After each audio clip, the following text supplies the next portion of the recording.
Hey guys, tonight we're stepping into one of the most meticulously constructed bureaucratic labyrinths in American history. The interlocking stack of banking rules, tax codes, labor laws, marriage statutes and psychiatric opinions that systematically treated working American women in the post-war years as something legally adjacent to a minor who had recently made a questionable decision.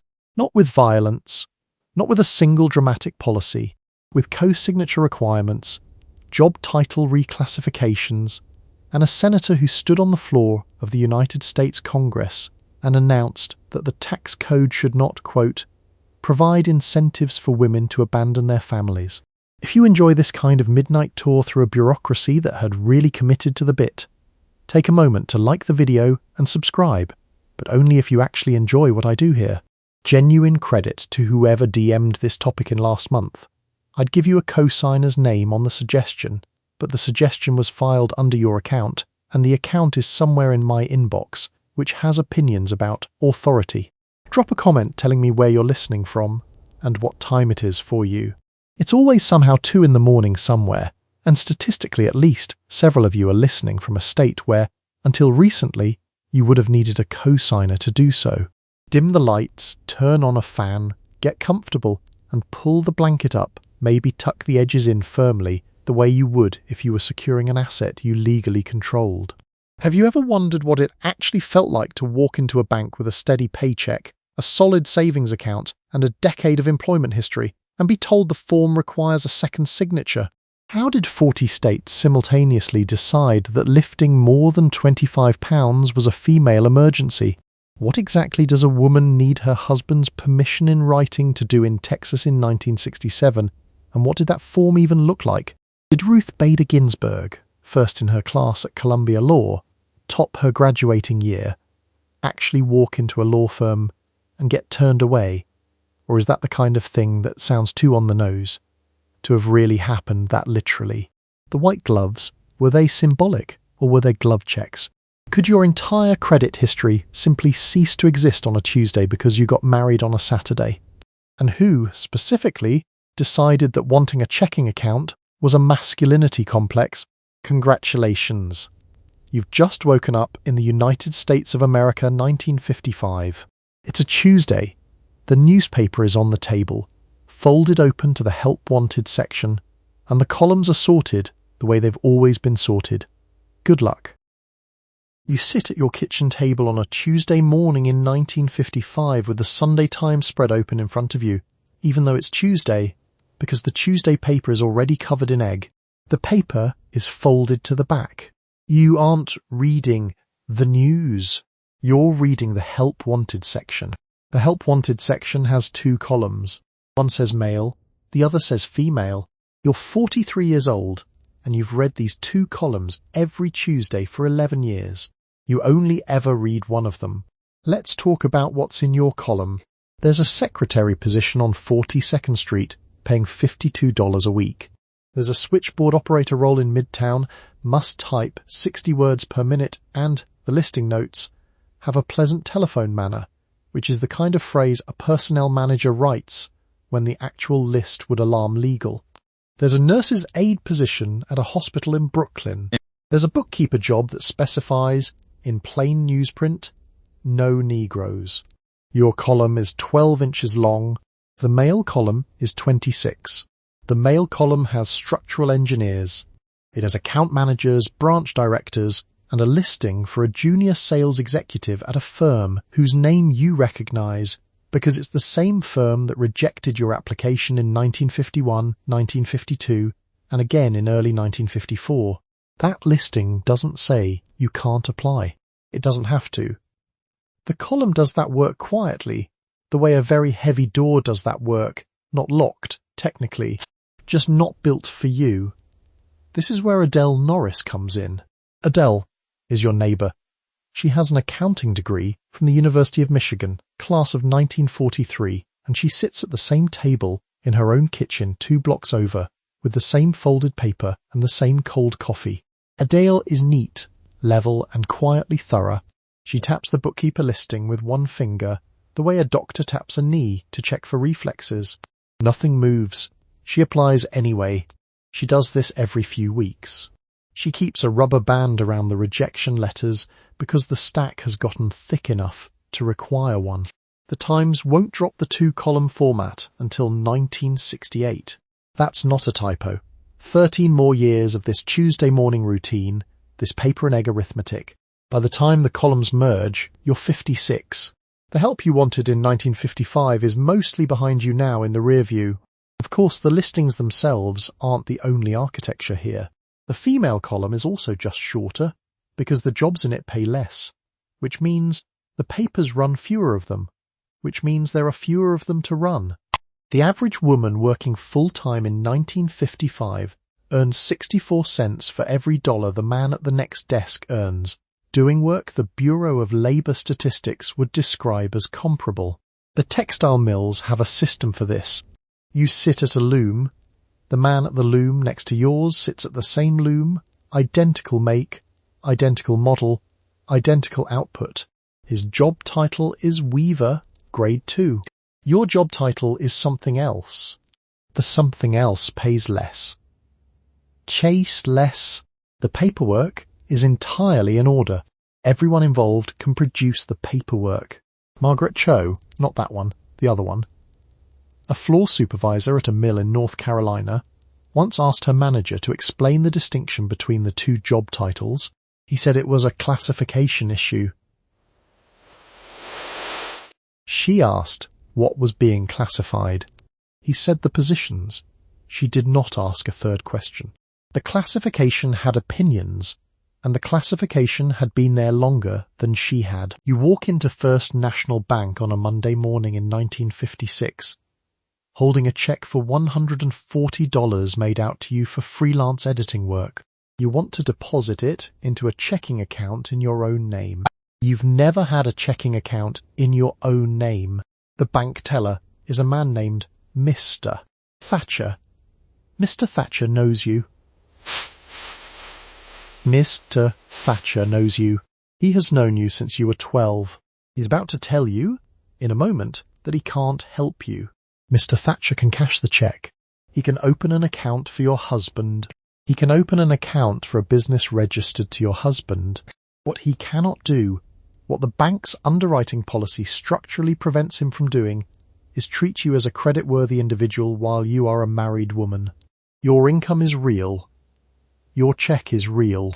Your employer is in fact the same company that banks here. None of that is the point. The point is that when you married in 1952, your credit history, modest but yours, was folded into your husband Gerald's file, the way you'd fold a receipt into someone else's wallet. Gerald's wallet. Gerald's receipt now. Mr. Thatcher slides a form across the counter. It requires a co-signer. Gerald would need to come in. You explain that Gerald is at work, which is why you are here, handling this, because you are a person with a job and a check for $140. Mr. Thatcher nods with the expression of a man who finds this genuinely unfortunate, and also completely outside his authority to fix. The form sits between you like a small, very official truce. No federal law will prohibit banks from denying credit on the basis of sex or marital status until 1974. That's the Equal Credit Opportunity Act, 18 years from now. Diners Club is already running, started in 1950. Bank Americard will launch in 1958. Right now, in a conference room 2 states away, a man in a grey suit is penciling underwriting rules onto a sheet of carbon paper, and the rules he's penciling are the same rules Mr. Thatcher is applying to your check. Mr. Thatcher's pen is identical to that pen. They were ordered from the same supplier. You're watching the form get written from the wrong side of the counter. Esther Peterson, who will become director of the Women's Bureau under Kennedy in a few years, will document cases almost identical to yours. Women with steady salaries and substantial savings refuse checking accounts at the very banks where their own employers deposit payroll. The bank serves your employer. Your employer pays you. The bank will not hold your money without Harold's signature. It's a circle. The circle has a gap. The gap is you. Of course, divorce doesn't fix this. If you were to leave Gerald, which you are not. This is hypothetical, Mr. Thatcher doesn't need to know. You would exit the marriage with no credit history at all. Not a thin file, not a poor score. Nothing. A divorced woman in 1956 walks up to this same counter, and Mr. Thatcher slides across the same form with the same cosigner line, except now the husband whose name belongs on it has a forwarding address in Cleveland and isn't returning calls. A widowed woman gets the form with a small, sympathetic head tilt. The form is identical. The head tilt doesn't sign anything. Mr. Thatcher is still waiting. He has the form. He's holding a pen slightly toward you in the manner of someone who genuinely hopes you'll take it and end this for both of you. He is not the system. He is a man in a brown suit who has worked here since 1941 and has a daughter about your age, and finds this, privately, quietly, and a little embarrassed, outside what he signed up for. He doesn't say that. He offers the pen. You take the check back. You'll cash it at the post office. The post office will do it. The post office has always done it. You've known about the post office for years, the way you know about the side door. You have a credit card. The credit card has your name on it. The name on the card is Mrs. Robert Hennessy. You aren't Robert Hennessy. You're also not, technically, named Mrs. Robert Hennessy. Your name is Eleanor. You have written checks under the name Eleanor for 31 years. The card doesn't know this. The bank doesn't know this. The form your husband filled out in 1958 to open the joint Diners Club account didn't have a place for the name Eleanor. Diners Club launched in 1950. Bank Americard followed in 1958. The credit card industry arrived fully formed, brand new, and immediately wrote its underwriting rules in the same ink as everything else. There was no transitional period where someone considered whether Eleanor might want her own account. The question didn't come up. The form had a line for the account holder and a line for the authorized user. You are the authorized user. Robert is the account holder. Robert is also, technically, your employer's bank's preferred customer. You are not. You have a savings account there containing 14 years of carefully managed deposits. The account is held jointly. You signed it jointly. The bank sees one account holder. The card can pay for dinner. It can pay for Robert's business travel. It cannot establish a credit history in your name, because the history it generates is filed under Robert's social security number, in Robert's folder, in a cabinet your name has never appeared in. If Robert dies on a Tuesday, you don't inherit the credit history. You inherit the debt and start from zero, which is, in credit terms, worse than zero, because at least zero has potential. A 53-year-old widow with no credit history reads to a bank loan officer roughly the way a new driver reads to an insurance adjuster, theoretically possible, practically inadvisable, and almost certainly going to be someone else's problem. Meanwhile, a man named Vernon Fitch at the branch on Madison is being approved for a home equity line this afternoon. Vernon has held the same job for 4 years. You have held the same job for 11. Vernon has a credit card in his own name. You have a credit card that says Mrs. Robert Hennessy. Vernon's loan officer does not ask him to bring anyone with him. He brings a pen. Vernon's pen has nothing to write on its cosigner line. It writes nothing there. The line stays empty and the loan goes through. You learn shorthand at Catherine Gibbs. You learned correspondence formatting. You learned how to take a phone message so completely and accurately that no information was ever lost. Your records are impeccable, precise, and quietly thorough. The irony is that your records don't exist inside any system that would recognize them. A Catherine Gibbs graduate, white gloves pressed, slacks not permitted on campus, posture evaluated on entry, emerges perfectly prepared to maintain someone else's financial life and categorically excluded from managing her own. The gloves had to be white. They were very clean records. A loan officer named Mr. Davison at a Chase branch in 1959 would tell you, not unkindly, that the bank's policy simply reflects how accounts are structured.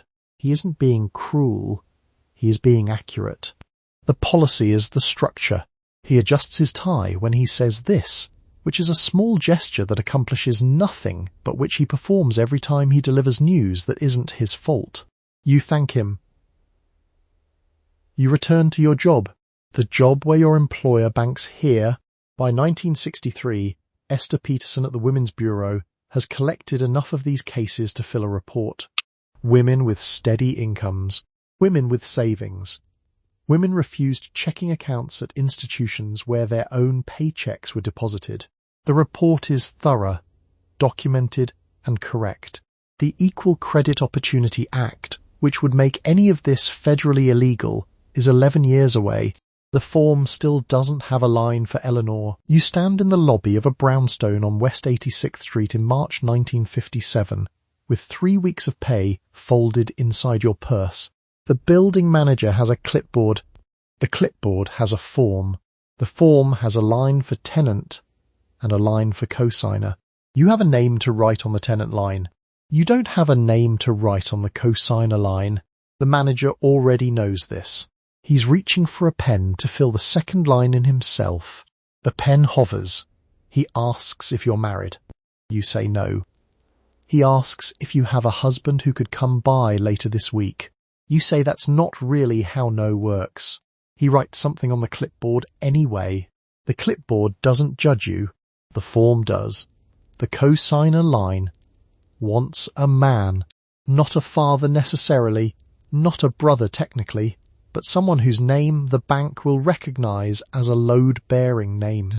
Your name is decorative until a man's name appears beneath it. The building manager, pleasant, careful, and reliably uncomfortable, isn't being cruel. He's being administrative. There's a difference, and in 1957 it's a fairly confident one. You're not alone in this lobby, not historically speaking. No federal law prohibits banks or landlords from requiring a male cosigner until the Equal Credit Opportunity Act of 1974, which means this clipboard, this pen, this form are completely legal and have been for the entire length of your working life. The manager is, in his way, just doing paperwork. The paperwork has opinions, strong ones. You make a salary. It clears every 2 weeks like a polite clock.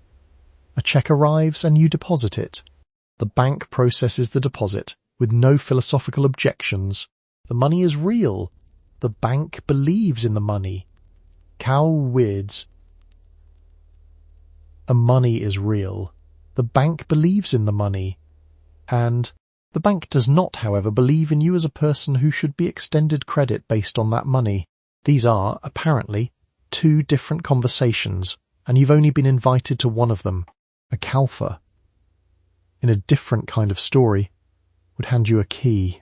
Here a building superintendent named Lloyd unfolds a second form and slides it across the desk without looking at you. Lloyd has done this before. Lloyd has a procedure. The procedure has never once asked Lloyd whether it made sense. Of course, if you were married, this problem would disappear. Not because your finances would change, your salary would stay the same, your savings would stay the same, the brownstone would cost the same, but because a husband's name would appear on the cosigner line, and the form would feel complete. The form needs to feel complete. The form's emotional state is, at this point, more protected than yours. Lloyd's clipboard came from the same supplier that prints forms for First National 2 blocks east, where a man named Mr.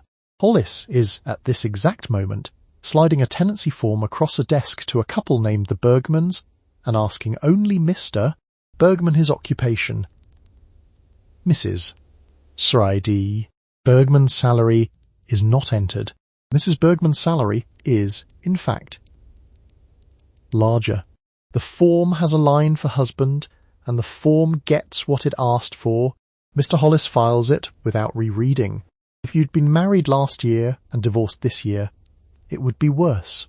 Your credit history, whatever small record you'd built, got filed under your husband's name when you married. On divorce, it doesn't come back. There's no retrieval process. There's no form for that form. You'd walk into this same lobby with the same salary, and fewer documents than someone who'd never had an account at all. Lloyd taps the second page. He's being helpful.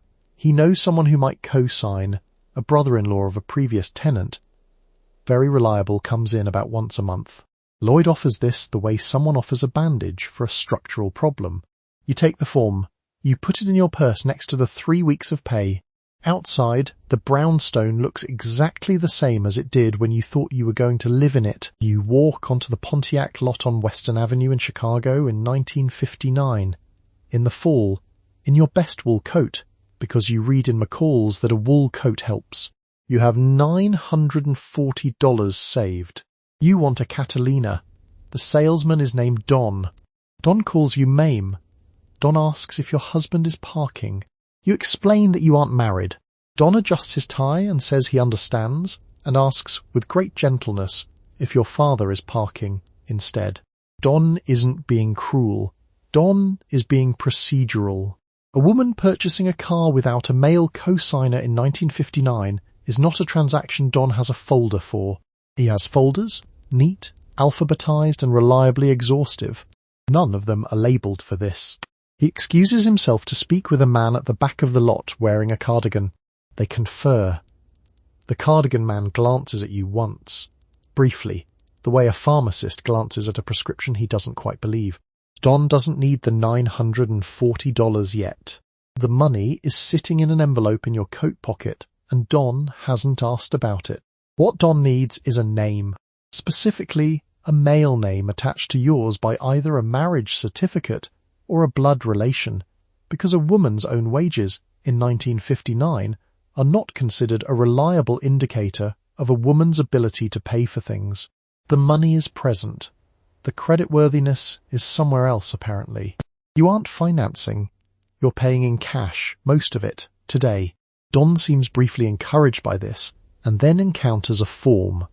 The form has a line for husband or guarantor. The form was printed in 1957 and has not been updated. Don's pen hovers. The form has opinions and they are settled. No federal law will prohibit this until 1974. That's 15 years from this parking lot. The Equal Credit Opportunity Act doesn't exist yet, and won't for a while, and in the meantime, the form continues to hover.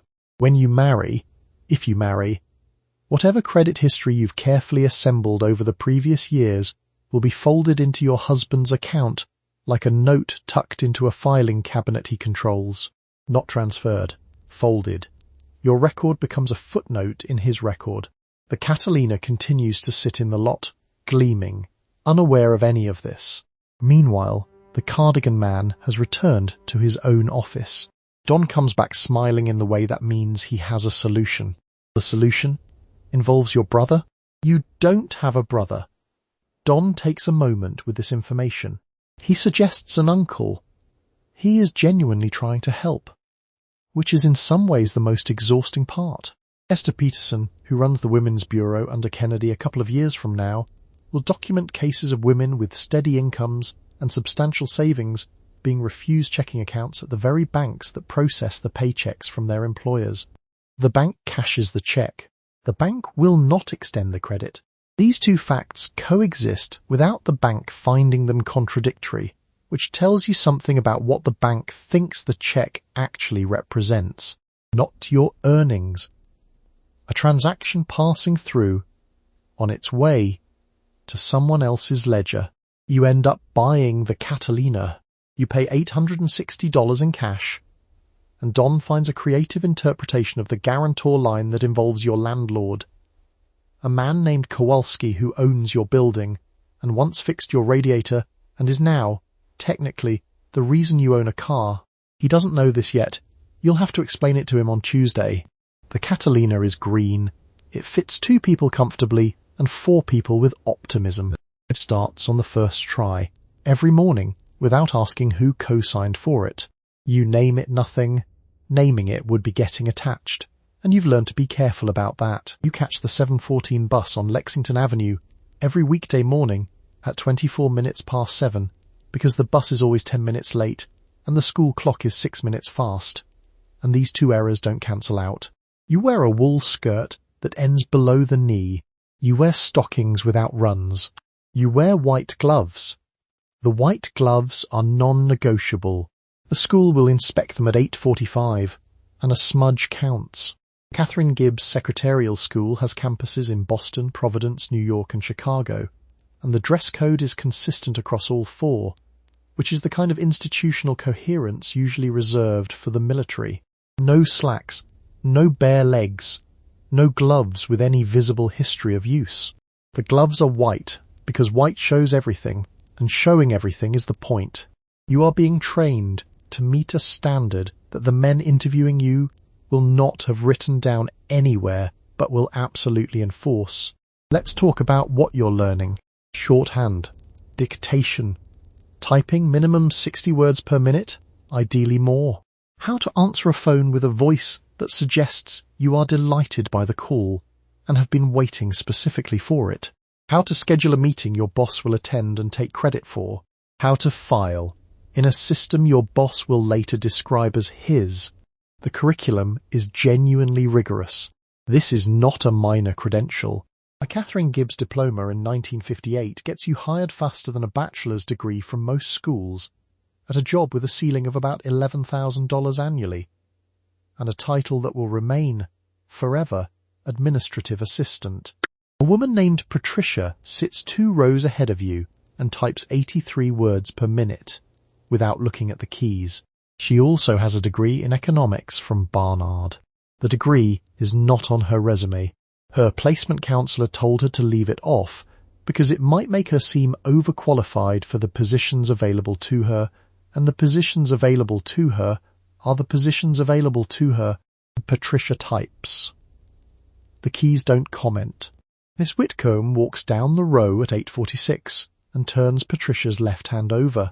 The glove is spotless. Miss Whitcomb's expression is flat, careful, and quietly approving. She makes a small mark in her notebook. The mark is not for the typing speed. The mark is for the glove. Patricia's placement folder at the office on the 3rd floor gets a green tab. A woman 3 desks down, a woman named Helen, whose typing is faster than Patricia's by 4 words a minute, has a smudge on her right thumb from the brass railing on the bus. Helen's folder gets no tab. Helen will be placed at the same kind of firm, eventually, but a Tuesday later. The office she's going to calls this professionalism. The notebook calls it nothing. It just records it. Of course, the school charges tuition. The tuition in 1958 is around $700 per year, which is roughly 4 months of the salary you'll earn once the school successfully places you. You pay to learn to be paid less. Charm. There's an elegance to it, if you're not the one in the wool skirt. Meanwhile, across town, Harvard Law School has been admitting women for 8 years, since 1950. Technically, a progressive milestone. And Dean Erwin Griswold is still asking the first female students to justify taking the place of a man. Not rhetorically, at a dinner. He goes around the table.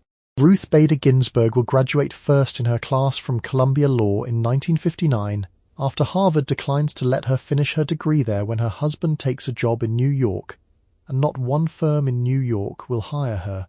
First in her class. No offers.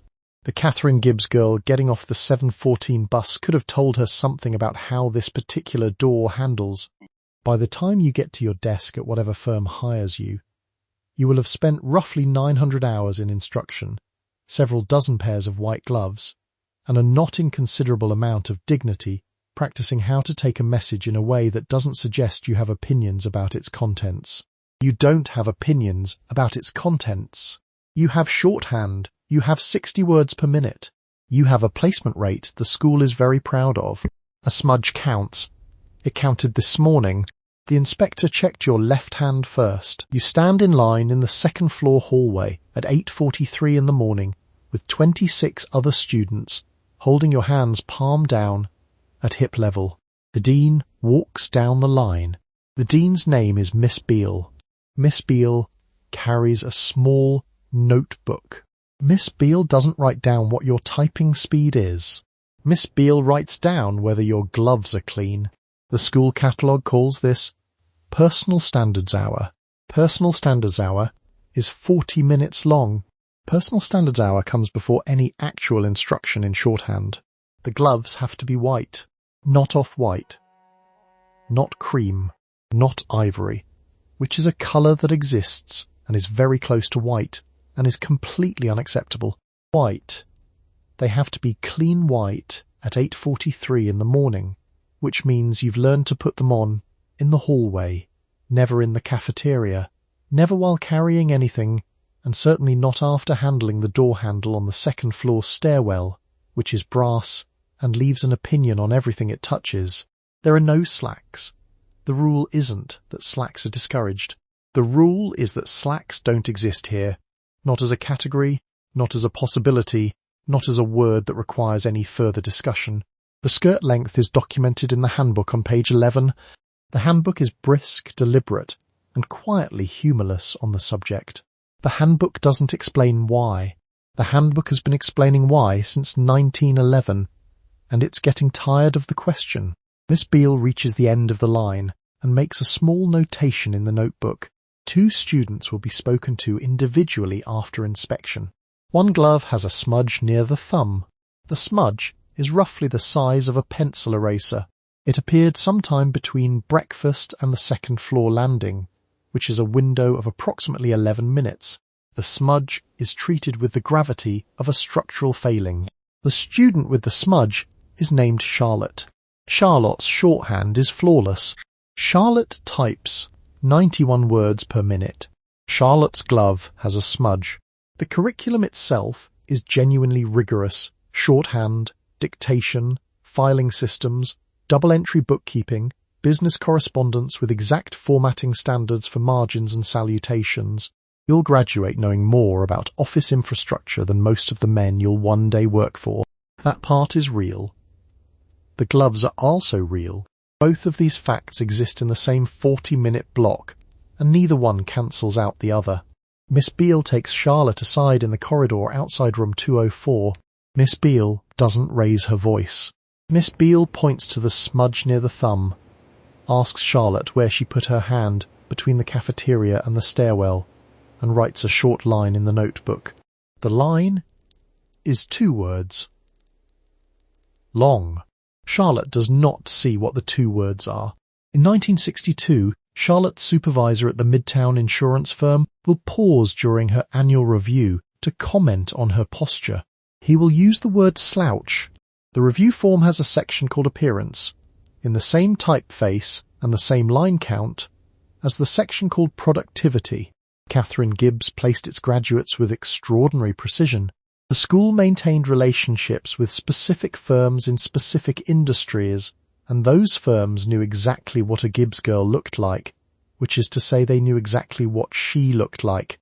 The placement office had opinions about which graduates went where. A Barnard degree in your bag and 91 words per minute at your fingertips, and the placement office was still thinking about your heme length. Charlotte, glove smudge noted, is placed at a Midtown insurance firm on a Wednesday. She starts Monday. The smudge is not in her file. The speed is. At 9:23, Personal Standards Hour ends, and shorthand begins. Miss Beale sets the notebook on the lectern and opens it to a fresh page. The notebook contains 43 names, with a tick beside 7 of them. Charlotte's name has a tick. Charlotte takes her seat at the 3rd desk in the 2nd row, lifts her pencil, and waits for dictation. The gloves are folded neatly on her lap. The smudge is now on the inside of the thumb, where no one can see it, which Charlotte has decided is the same thing as gone. You arrive at the McKinley & Boyd insurance offices on the 18th floor of the Equitable Building at 8:28 in the morning. Because the typing pool's official start time is 8:30, and a 2-minute buffer is what the supervisor calls allowance for hat removal. The supervisor is named Mrs. Ardis. Mrs. Ardis has a clipboard. Mrs. Ardis takes attendance the way a nun takes attendance. She doesn't call your name. She calls desk 7. Desk 7 is your desk. It has been desk 7 for 14 months. You have a name, but the desk has seniority in this office, and the desk won the argument before you arrived. The typing pool isn't a pool. It's 22 desks arranged in 4 rows under fluorescent lights that flicker on the left side and have been flickering since the Eisenhower administration. The room smells like carbon paper, yesterday's coffee, and the particular ambition of women who are substantially overqualified for the thing they are being asked to do. Each desk has an Underwood typewriter, a wire inbox, and a wire outbox. The outbox is always full. This is not a coincidence. The outbox is always full because the men on the 19th floor know that the allowance for hat removal means the pool is running before they've finished their first cigarette. Scarrow. Mrs. Ardis moves between the rows the way a hospital orderly moves between beds, with the clipboard held at chest height and a ballpoint pen that she clicks, but never uses to write anything down. The clipboard is watchful, hungry, and reliably affronted. The clicking is a power move. She clicks the pen when someone's rhythm breaks. She clicks it near desk 12 today, where a woman named Lorraine is retyping a policy addendum for the 3rd time, because Mr. Fenwick on 19 keeps changing the figures and doesn't note where. The pen clicks twice near Lorraine. Lorraine does not look up. Your job title is Senior Typist Clerk. The word senior was added last April when they gave you 3 additional files and no additional pay, which the supervisor described in the staff meeting as a vote of confidence. You type at 87 words per minute on a document you do not understand, about liability assessments for a shipping contract you'll never see completed. The content doesn't come to you, only the pages do. Now, the New York Times this morning has 2 full columns of job listings. You have seen them. Help wanted, male runs 11 inches down the left side. Help wanted, female runs 6.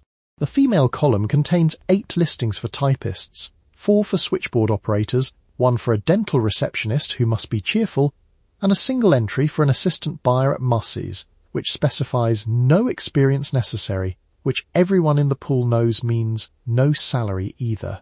The male column has things like account executive and junior analyst and district manager, Midwest. You can't apply there. The column is not for you. The column is structurally, physically, in the newspaper for someone else. By 9:15, you've completed the Fenwick addendum, the correct one this time, or the version that will be correct, until Mr. Fenwick changes his mind again. You put it in the outbox. The outbox does not thank you. The outbox has never thanked anyone. It simply receives and radiates a faint institutional hunger, always ready for more. You earn $51 a week.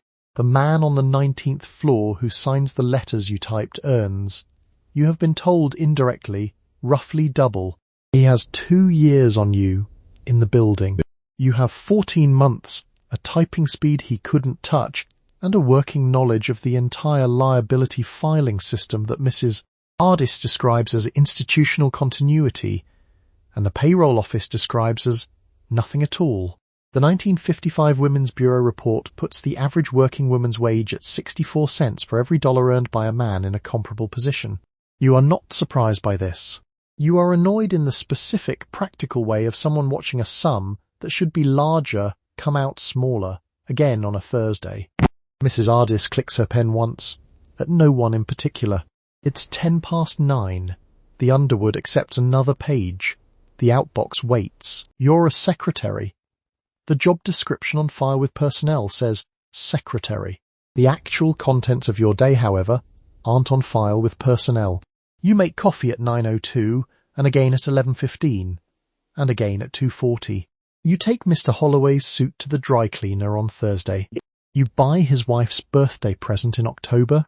You sign his name on Christmas cards to clients. You're paid for typing. None of these duties are typing. Your title is Girl Friday. It sounds breezy, like a tropical island assistant, except the island is a 4th-floor office suite and the assistance is open-ended, unlimited, and slightly surreal. The term comes from Robinson Crusoe's loyal companion. A man named Friday who did everything Crusoe required without being asked twice and without receiving a job description or an HR review. This felt like a compliment to the people who coined it. The women filling the role found this interesting. Mr. Holloway's wife's name is Patricia. You've never met Patricia. You know her dress size, her preferred perfume, which is Chanel No.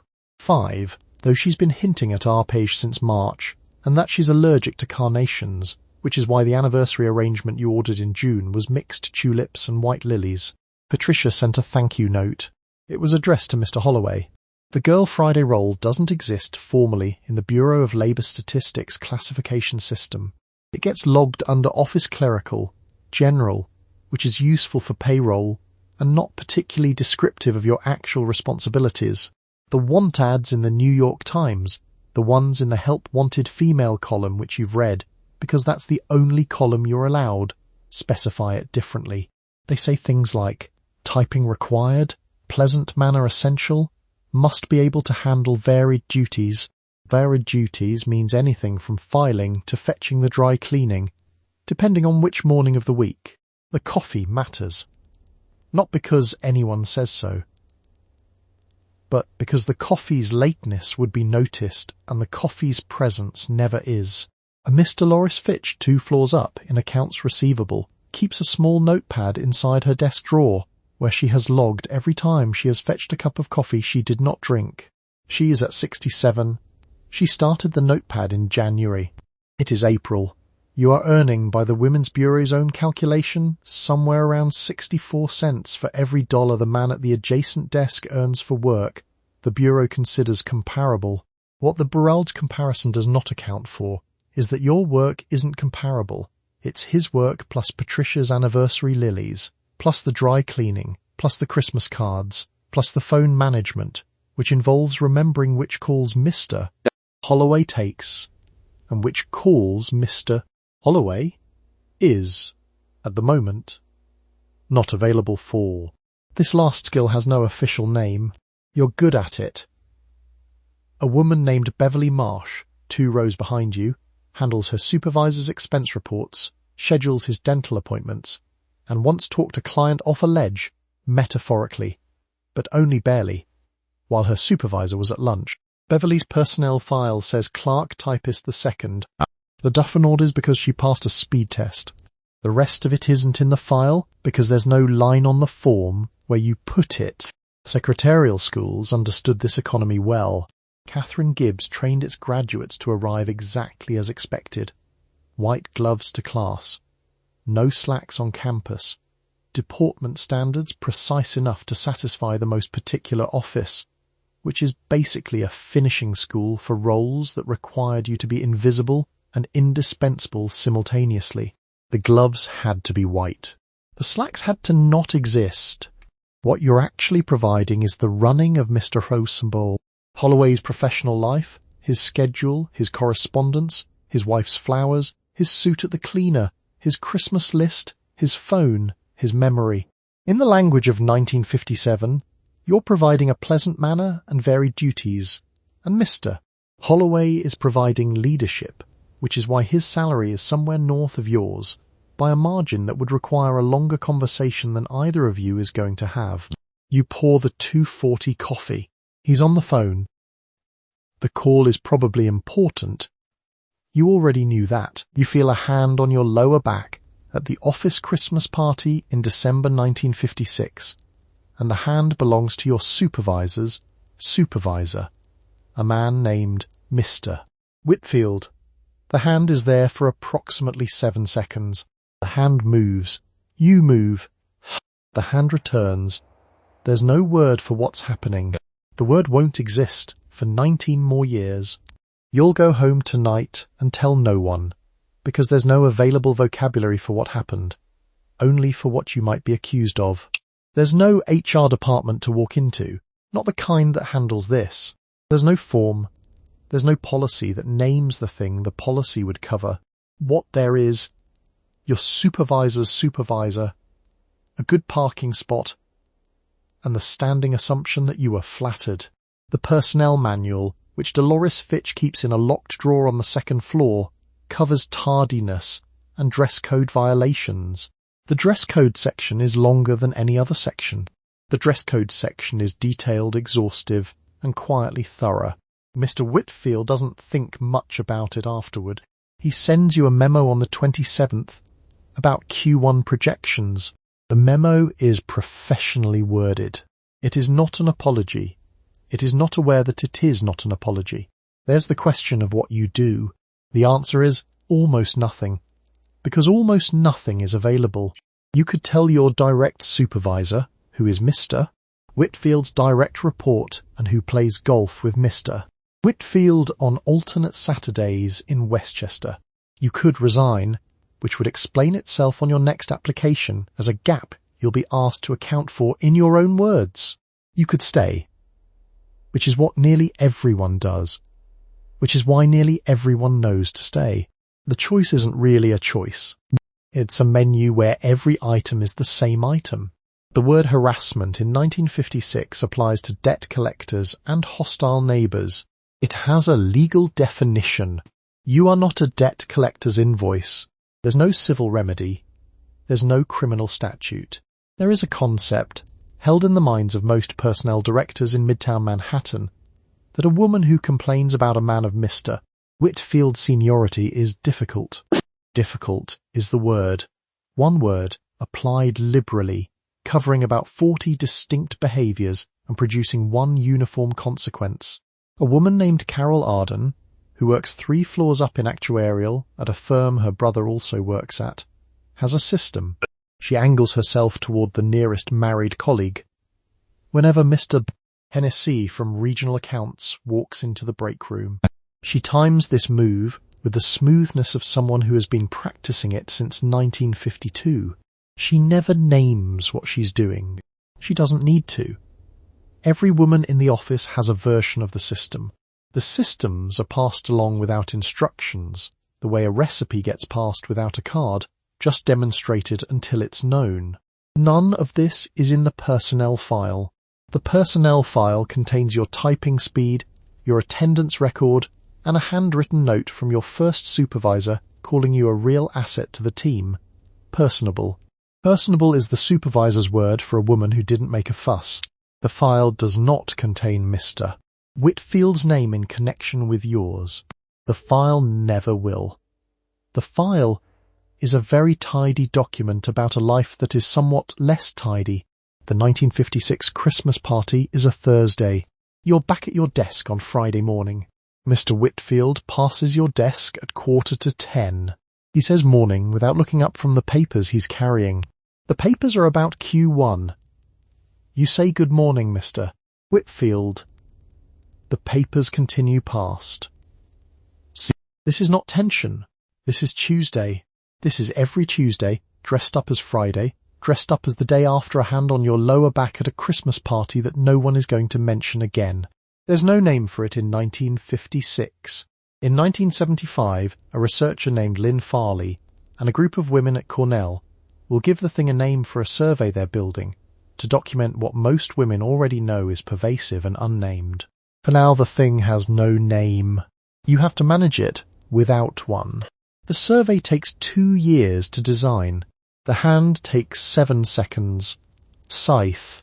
The math is not flattering to the 20th century. You stand on a small bathroom-style scale in a windowless room at the United Airlines crew base in Chicago, in your stockings, with your wings pinned to a hanger nearby.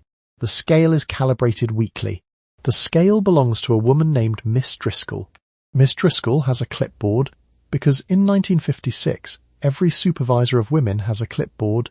The number you weigh on this scale is in your contract. The contract specifies the number.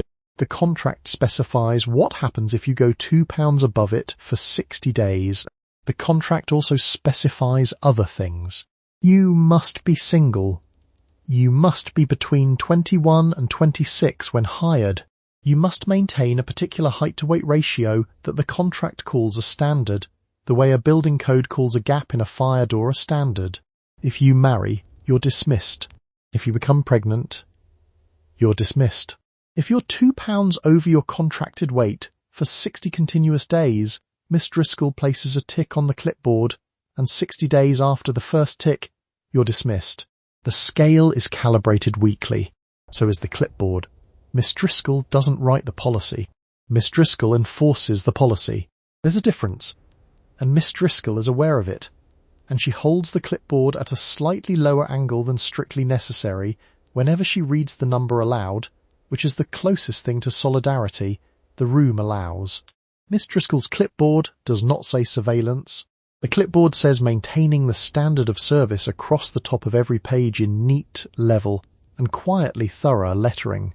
The form has spaces for height, weight, and date. The form does not have a space for a stewardess named Eleanor, who at 25 years and 10 months stopped drinking water after 4 in the afternoon last week. Eleanor is on the same form as a Convair 340. The Convair gets weighed too. The 1956 United contract isn't an outlier. American, TWA and Eastern run similar provisions down to the weight clauses and the marriage bars. You are, in aggregate, the most routinely measured workforce in the country that doesn't also require a jockey's license. The weight clause is the one you can feel. You gain 2 pounds at Thanksgiving, and you spend December calculating. You eat half a roll instead of a roll. You step on your own bathroom scale every Sunday and write the number on a slip of paper folded in the drawer with your stockings. The other provisions, the marriage bar, the pregnancy dismissal, the age ceiling, are just facts you signed. The weight clause is the one that makes December feel like a job performance review conducted by your own skeleton. Once you're dismissed, for weight, for marriage, for pregnancy, for turning 26, the financial arithmetic waits. You have no credit history in your own name, because credit cards in 1958 arrive with the same assumption the airlines do. There's a husband attached somewhere who is the actual financial unit. Bank Americard launches that same year and formalizes this in underwriting. Diners Club has been doing it since 1950. The new industry doesn't invent the assumption. It just laminates it. You leave the weigh-in room and collect your wings from the hanger. You pin them back on with the practiced motion of someone who has done it 300 times without looking. Miss Driscoll makes a note on the clipboard, just the date, just the number, and places it in the folder with your name on the tab. The folder is thin today. You'd like it to stay thin. You walk toward the gate in your regulation heels, which are also specified in the contract, at a height the contract calls appropriate, and which your feet call something else entirely. You discover, on a Tuesday in May 1958, that you're pregnant. The discovery is private. It will remain private for approximately 6 weeks, because at 6 weeks your skirts will stop fitting and the typing pool supervisor will notice. You work for a regional airline.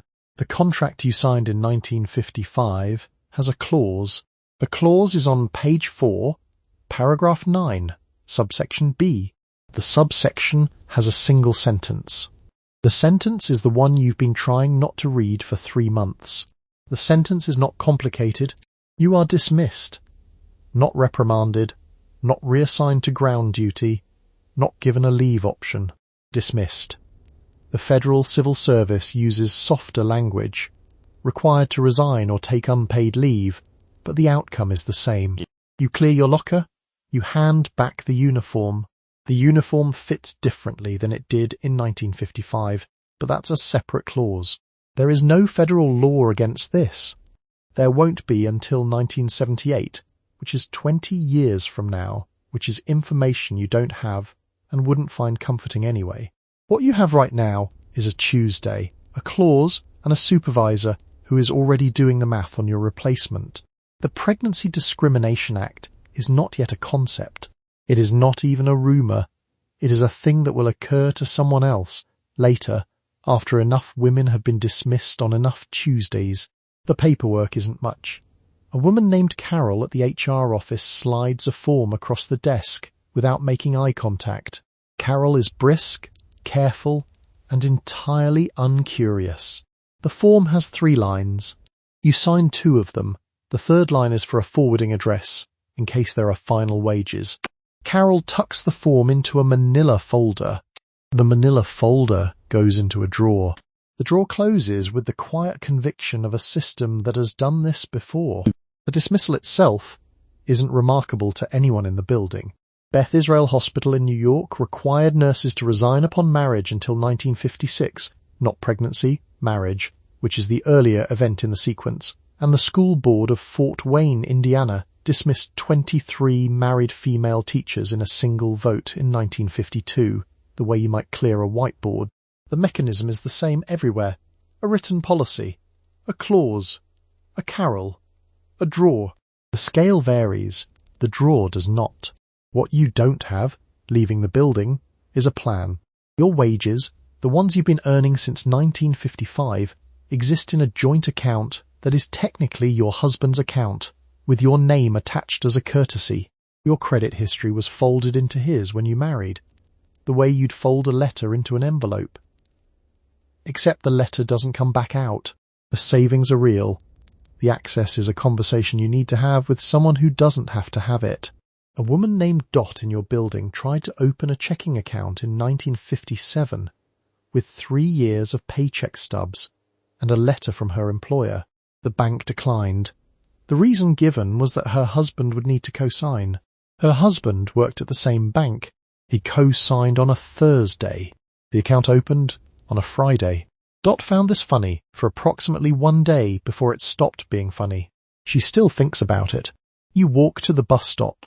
You have time to think because you're no longer employed, because page 4, paragraph 9, subsection B has made a decision about your immediate future, and the decision is here.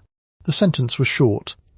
The consequences are not. You're a registered nurse on the medical surgical floor at Beth Israel Hospital in New York in the summer of 1955.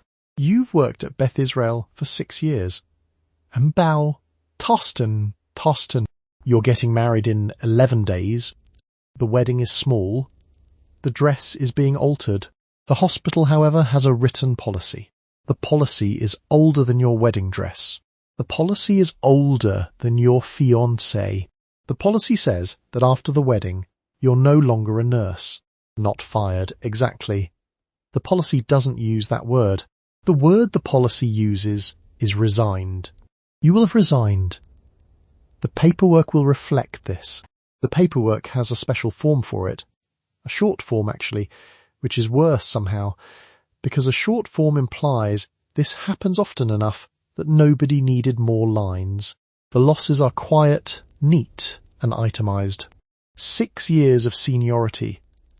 Your shift preference, which you earned by surviving the night rotation nobody else wanted.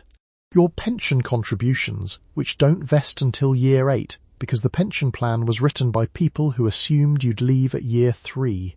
You're leaving at year 6, so the math is tidy, and the math is not in your favour. The dress is almost ready. The pension is not. A head nurse named Margaret stops you in the hallway on a Tuesday. She hands you a pamphlet. The other 2A, Tosserall Fording.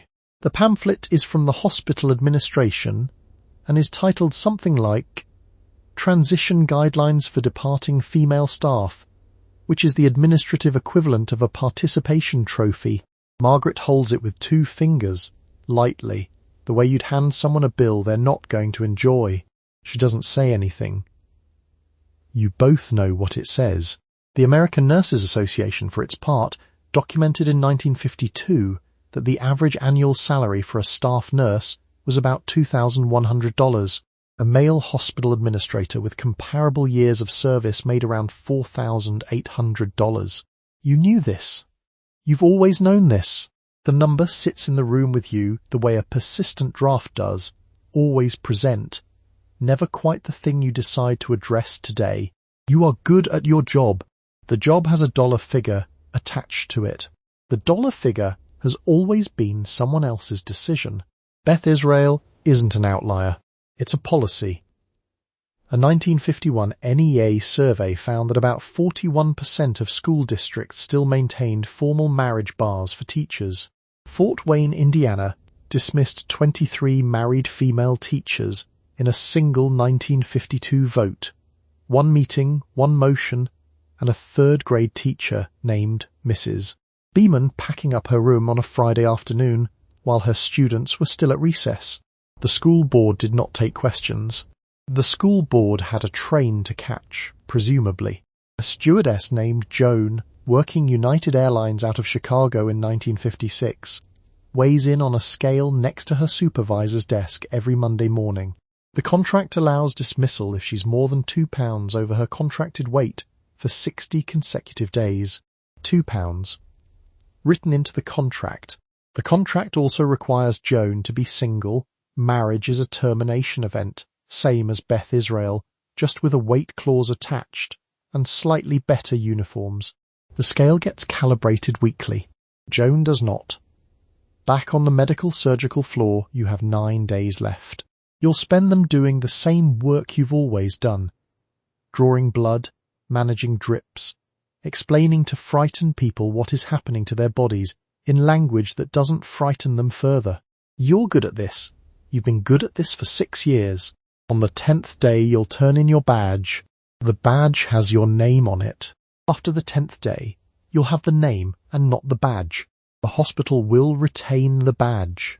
The hospital has a drawer for these. You teach 3rd grade at Wayne Township Elementary on the south side of Fort Wayne, Indiana, in the spring of 1952. You've taught 3rd grade for 9 years. You're also, as of last August, a married woman. The school board met on a Thursday evening last week. The school board took a vote. The vote was unanimous. The vote concerned 23 teachers in the district. You're one of the 23. The letter arrives on a Tuesday. The letter is not long. It doesn't need to be. It says the school board has enforced its marriage bar, which was on the books the whole time. Technically, just lightly observed for the past several years. You weren't hiding your marriage. You signed the register. You sent a card. Your students met your husband at the school picnic in September, and he ate 3 hot dogs and threw a bad pitch at the softball toss. The board simply decided, on a Thursday evening in the spring of 1952, that lightly observed was no longer the policy. 23 teachers dismissed. 1 vote. The agenda also included a facilities budget and a new flagpole. The board chair, a man named Mr. Caldwell, who sells insurance the rest of the week, reads the motion aloud from a typed page in the bottom drawer of his desk. A 1951 NEA survey found about 41% of school districts still maintained formal marriage bars, down from nearly 90% in the 1930s, which is the kind of progress where the room is still mostly on fire, and someone wants credit for opening a window. The boards that kept them generally argued that married women were distracted, that their husbands should be supporting them, or that the job should go to a man with a family to feed. Mr. Caldwell himself has 6 children and a wife who runs the bookkeeping at the insurance office on Calhoun Street. He has never found any of these arguments confusing. He doesn't explain his reasoning in the letter. The letter doesn't owe you reasoning. It owes you 30 days. Marlene Dutcher, the 4th grade teacher 2 doors down, also gets a letter. She's been at Wayne Township for 11 years. She got married in October. She shows you her letter in the hallway on Wednesday morning, holding it flat at arm's length, the way you'd present evidence in a case you already know you've lost. She doesn't say anything. Neither do you. The hallway smells like chalk dust and someone's tuna sandwich, which was confiscated at breakfast and is now just sitting on top of the radiator, making its opinions known. You have 9 years of documented classroom experience, a clean record, and a husband who works at the canning plant and has never once expressed an opinion about your employment either way. The job you're being asked to vacate will now need to be filled. The district will hire a replacement. If they hire a new female teacher, unmarried, she will start at the entry-level salary, which is lower than yours, which the district may find economically convenient. The protection is mostly working in one direction, quiet, tidy, and reliably one way. There is no legal remedy. There won't be a federal law banning pregnancy discrimination until 1978, and that's a related but different fight. Your status in 1952 is the same as it was the day you walked in. A teacher whose employment is a revocable privilege contingent on domestic circumstances the school board can audit at will. Across the state line, an Ohio press operator named Loretta is sent home at 54 hours under the Women's Hour law, while the man on the next press keeps running. In a Pasadena hospital, a charge nurse hauls a 200-pound patient under a statute that says she can't lift more than 25 pounds because the statute had nursing in mind only as an afterthought, written in the margin. You have until the end of the month. Your students are reading at a second grade level when they arrive in September and leaving at a third grade level in June, because you've spent 9 years learning exactly how to do that, which is not listed anywhere in the letter as a relevant consideration. You work in the records office at the Department of Agriculture in Washington in 1959, doing payroll reconciliation, which is the kind of work the agency can't run without. You're also 4 months pregnant. There's a form. The form is white, 3 pages long, and lives in a manila folder in your supervisor's filing cabinet. The form is titled Voluntary Resignation. The word voluntary is doing a great deal of work in that title. You have an appointment to fill it out at 4 o'clock. The federal civil service policy on pregnancy isn't complicated. You resign, or you take unpaid leave until you're no longer pregnant, and then you reapply. The agency doesn't hire you back automatically. You reapply to the job you already have, with no guarantee. The form accounts for none of this. The form just needs your signature on line 14. Voluntary, in 1959, federal employment, is a flexible word. It means no one physically removes you from the building. It means the file says you chose this. It means your supervisor, Harold Hollis, round-faced, gently apologetic, and reliably absent, keeps a photo of his beagle on his desk, and has never once done his own payroll reconciliation. He slides the folder across to you with the look of a man delivering a birthday cake. He has already signed his section. His section took 30 seconds. Yours takes the rest of your afternoon and most of your composure. There's no federal law against firing a woman for being pregnant. Not yet. The Pregnancy Discrimination Act won't exist until 1978. That's 19 years from where you're sitting. The form in front of you exists precisely because no law says it can't. It's a very patient form. It has been waiting for this appointment. A colleague 2 desks over, Patricia Marsh, went through this in 1957. She came back 14 months later and was placed 3 grades below where she'd left. Same department, same building, different title, lower pay. She keeps a small calendar on her desk and crosses off days with a red pen. Not counting down to anything specific, just keeping track. The crossing off has become, over 2 years, a kind of institutional record-keeping the agency itself doesn't maintain. The private sector isn't running a different system. United Airlines writes pregnancy termination directly into the stewardess contract. No waiting, no form, just the clause on page 4. At least the contract is honest about what it is. Your form has the word voluntary in the title, which is a courtesy, the way a magician says pick any card when both of you know which card it's going to be. Ohio has a women's hour law that caps your hours at 54 a week to protect you. California won't let you lift more than 25 pounds to protect you. The Federal Civil Service will accept your voluntary resignation to protect you. The protection is everywhere. It's thorough. It has very good paperwork. You sign on line 14. The folder goes back into the filing cabinet. Harold Hollis thanks you for your time, which is an interesting thing to thank someone for given the circumstances. You collect your coat from the hook by the door. The hook stays. Everything else you carried in with you leaves with you. Or doesn't, depending on how you count. You stand at the counter of the Travis County Clerk's office in Austin in October 1965 with a small folded blueprint, a 30-page hand-typed business plan, and $412 in registration fees. You want to register a hat shop, and the clerk is named Mr. Lemons. Mr. Lemons hands you a form. The form asks for your name. The form also asks for the name of your husband. The form has a line for your husband's signature. The line isn't optional.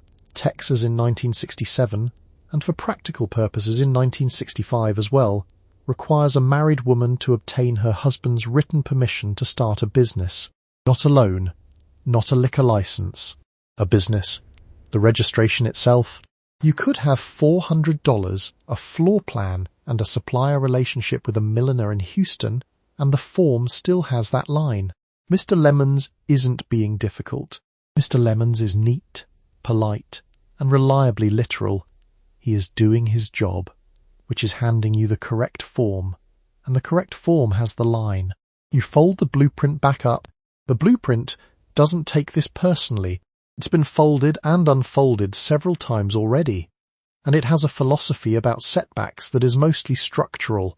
If your husband signs, the rest of the year writes itself. He signs the form, you register the business, and the hat shop opens on Congress Avenue in November. You hire 2 women. You place an order with the Houston milliner. You take out a small loan, which also required his signature, because no federal law prohibits that requirement until 1974, and you are 9 years early. The loan paperwork lists him as the guarantor. His name appears more times in the documents related to your hat shop than yours does. He has never once looked at a hat with professional interest. He finds hats slightly baffling as a category. The community property question arrives, uninvited, like a relative who heard there was a business. In Louisiana, community property law gives a husband managerial control of his wife's wages until 1980. Texas is its own arrangement, but the principle rhymes. The money the hat shop makes is marital property. The decisions about that money run through a system that treats you as a capable operator and a legal dependent simultaneously, which is basically a Costco membership, where the receipt has someone else's name and a different price. Divorce, in theory, solves the husband signature problem in one direction and introduces a different set of problems from all other directions. Your credit history, if you had one, was folded into his account when you married. On divorce, it doesn't come back. You start from 0, not from a low number. 0. The bank doesn't have a file on you. The bank has a file on the marriage, and you've left the marriage, and the file stays with him the way a library card stays with the branch. A woman named Mrs. Alderman. She works 3 blocks from the Travis County Clerk's office, has worked there for 11 years, deposits her paycheck at the bank that processes the county payroll, is refused a checking account in her own name in 1963. Esther Peterson, director of the Women's Bureau under Kennedy, documents cases like hers in a report that lands on desks in Washington, with the quiet fury of something that has been true for decades and has only just been written down. The bank didn't dispute Mrs. Alderman's income. The bank disputed her category. Mr. Lemons slides the form across the counter with the neutral expression of a man who has never had to think about what that line means. You pick it up. $412 is still in the envelope in your coat pocket. The hat shop is still a real idea with a real floor plan and a real supplier in Houston. The form waits.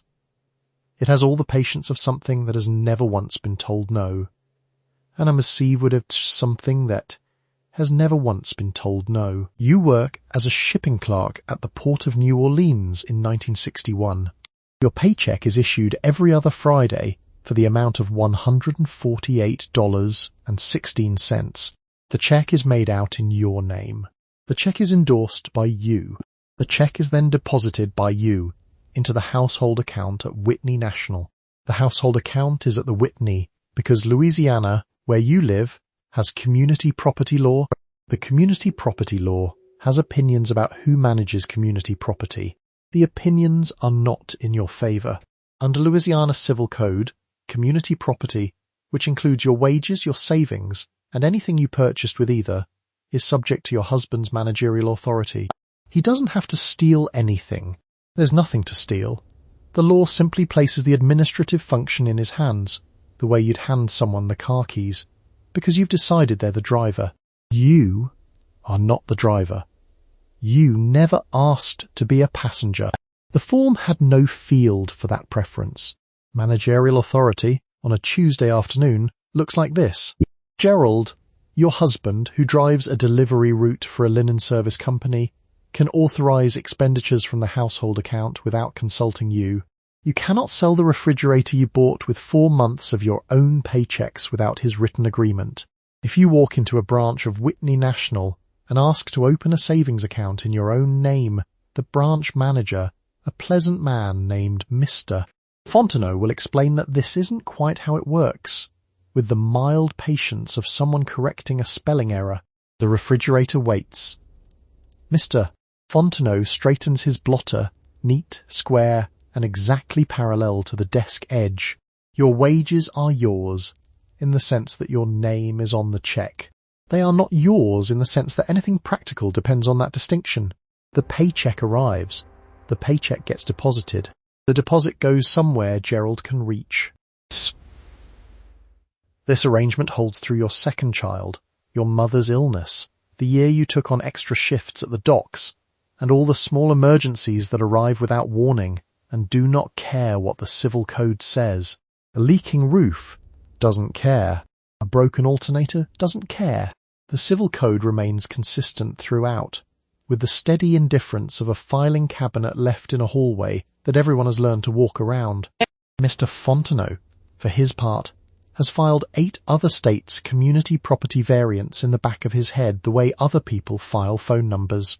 He'll tell you, if you ask, that Texas and California operate similar systems with milder managerial restrictions. He'll add that Louisiana's version is, in his polite phrase, particularly thorough. He uses the civil code's own word, administration, when he hands you back the savings account application unsigned. He does not use the word he means, which is authority. Mr. Fontenot is precise about vocabulary. The civil code is precise about who decides. The two precisions are not the same precision. The reform that would change this does not arrive until 1980. That is 19 years from the Friday you first deposited $148.16 into the Whitney National account. 19 years of Fridays. 19 years of Mr. Fontenot's blotter. The number accumulates the way the wages do, steadily, without comment, into an account that is technically shared and practically not. You operate a press at the Royce manufacturing plant outside Akron, Ohio in 1958 on a piecework rate that pays you 93 cents an hour and another 42 cents per finished assembly. You're good at the work. You'd like to work overtime because overtime pays time and a half and your son starts kindergarten in the fall. The Ohio Women's Hour law, however, has opinions. The law caps your work week at 54 hours.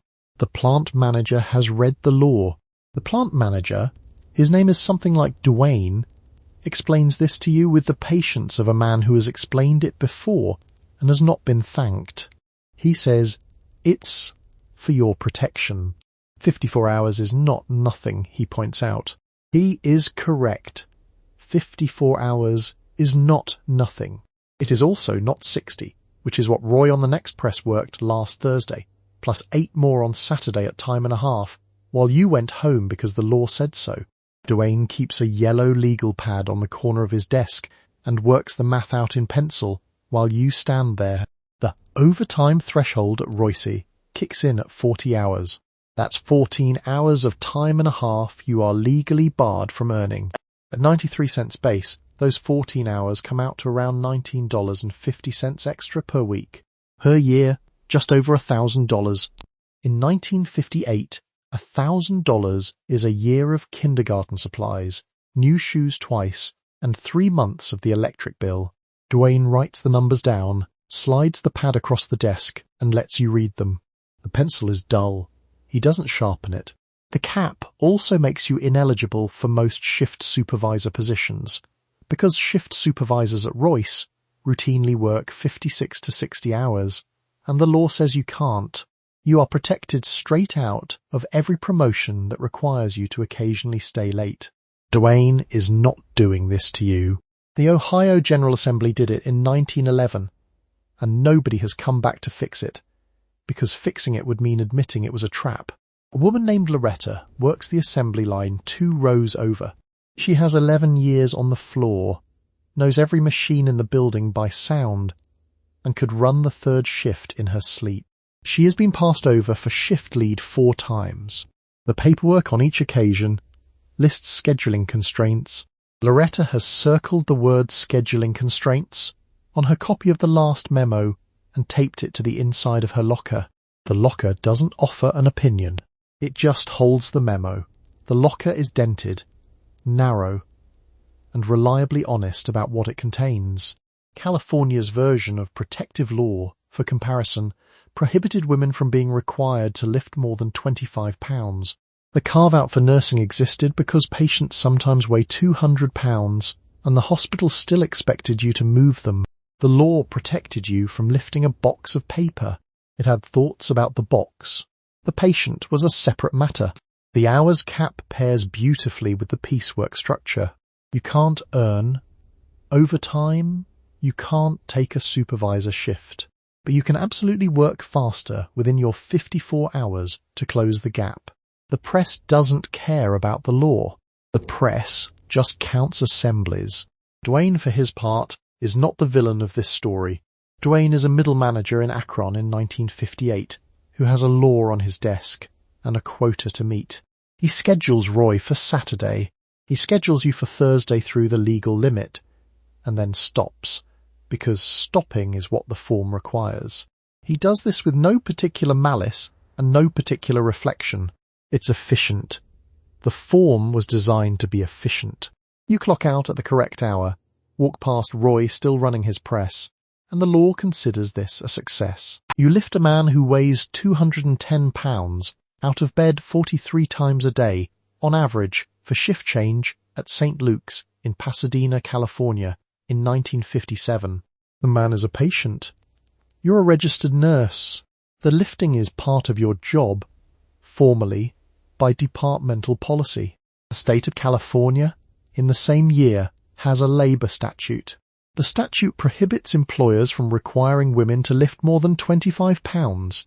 Mr. Howell, the patient currently in your arms, is a labor statute exception. The exception is not written down anywhere. It doesn't need to be. The statute was designed for factories, for women hauling crates, loading freight, running stock from warehouse shelves. The thinking, such as it was, went something like, protect women from physical strain. Noble. The implementation went something like, exclude women from the jobs that involve physical strain. Also, noble, depending on who you're asking. No one was asking the nurses. The gap is wide, narrow, and entirely a matter of which room you're standing in. California's lifting cap of 25 pounds applies to workplaces where the law's authors imagined women working, textile plants, canneries, dry goods stockrooms. The hospital floor wasn't in that mental picture. Neither was the patient who hasn't stood unassisted since March. You don't get the protection. You do get the patient. Mr. Howell is cooperative today, which puts him at roughly 160 effective pounds. Yesterday, he wasn't cooperative. A charge nurse named Dolores keeps a handwritten log on a clipboard that lives on the 3rd hook by the linen cart.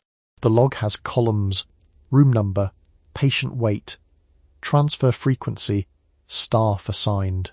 Dolores fills it in with the careful posture of someone who has concluded that the paperwork is the only thing she controls. She doesn't say anything when she hands you the assignment sheet. She just adjusts the clipboard back onto the hook with both hands, squarely, the way you'd hang a picture you didn't pick but can't take down. The American Nurses Association, in 1952, documented that the average staff nurse earned about $2,100 a year. The average male hospital administrator, with the same years of service, earned about $4,800. This is not a rounding error. The administrator lifts nothing heavier than a telephone receiver and a disagreement about the budget. The administrator isn't subject to the marriage bar either, which at Beth Israel Hospital in New York meant nurses were required to resign upon marriage until 1956. Not fired for poor performance. Not laid off. Required to resign The form was polite about it. The form was always polite about it. You sign the resignation, the hospital thanks you for your service, and your years of clinical experience become someone's memory of a nice girl who used to work here before she got married, and presumably became someone else's problem entirely. Back in California, the lifting statute sits in the labor code. It protects you from the cannery.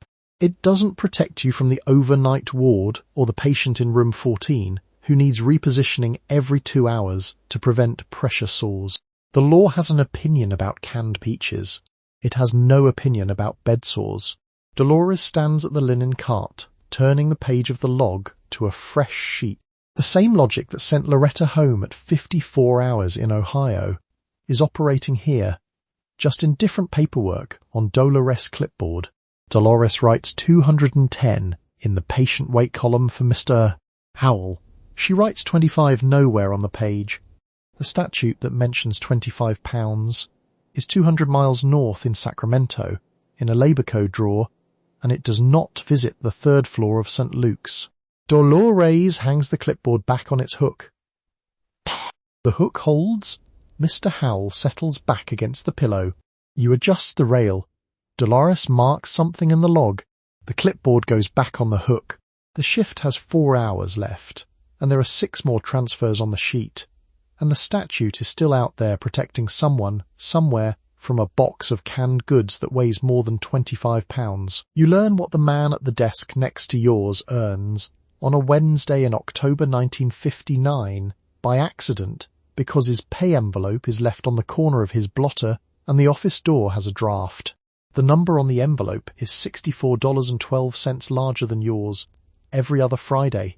You do the same job. You've done the same job for longer. The difference isn't, as far as anyone in the office is willing to say, a mystery.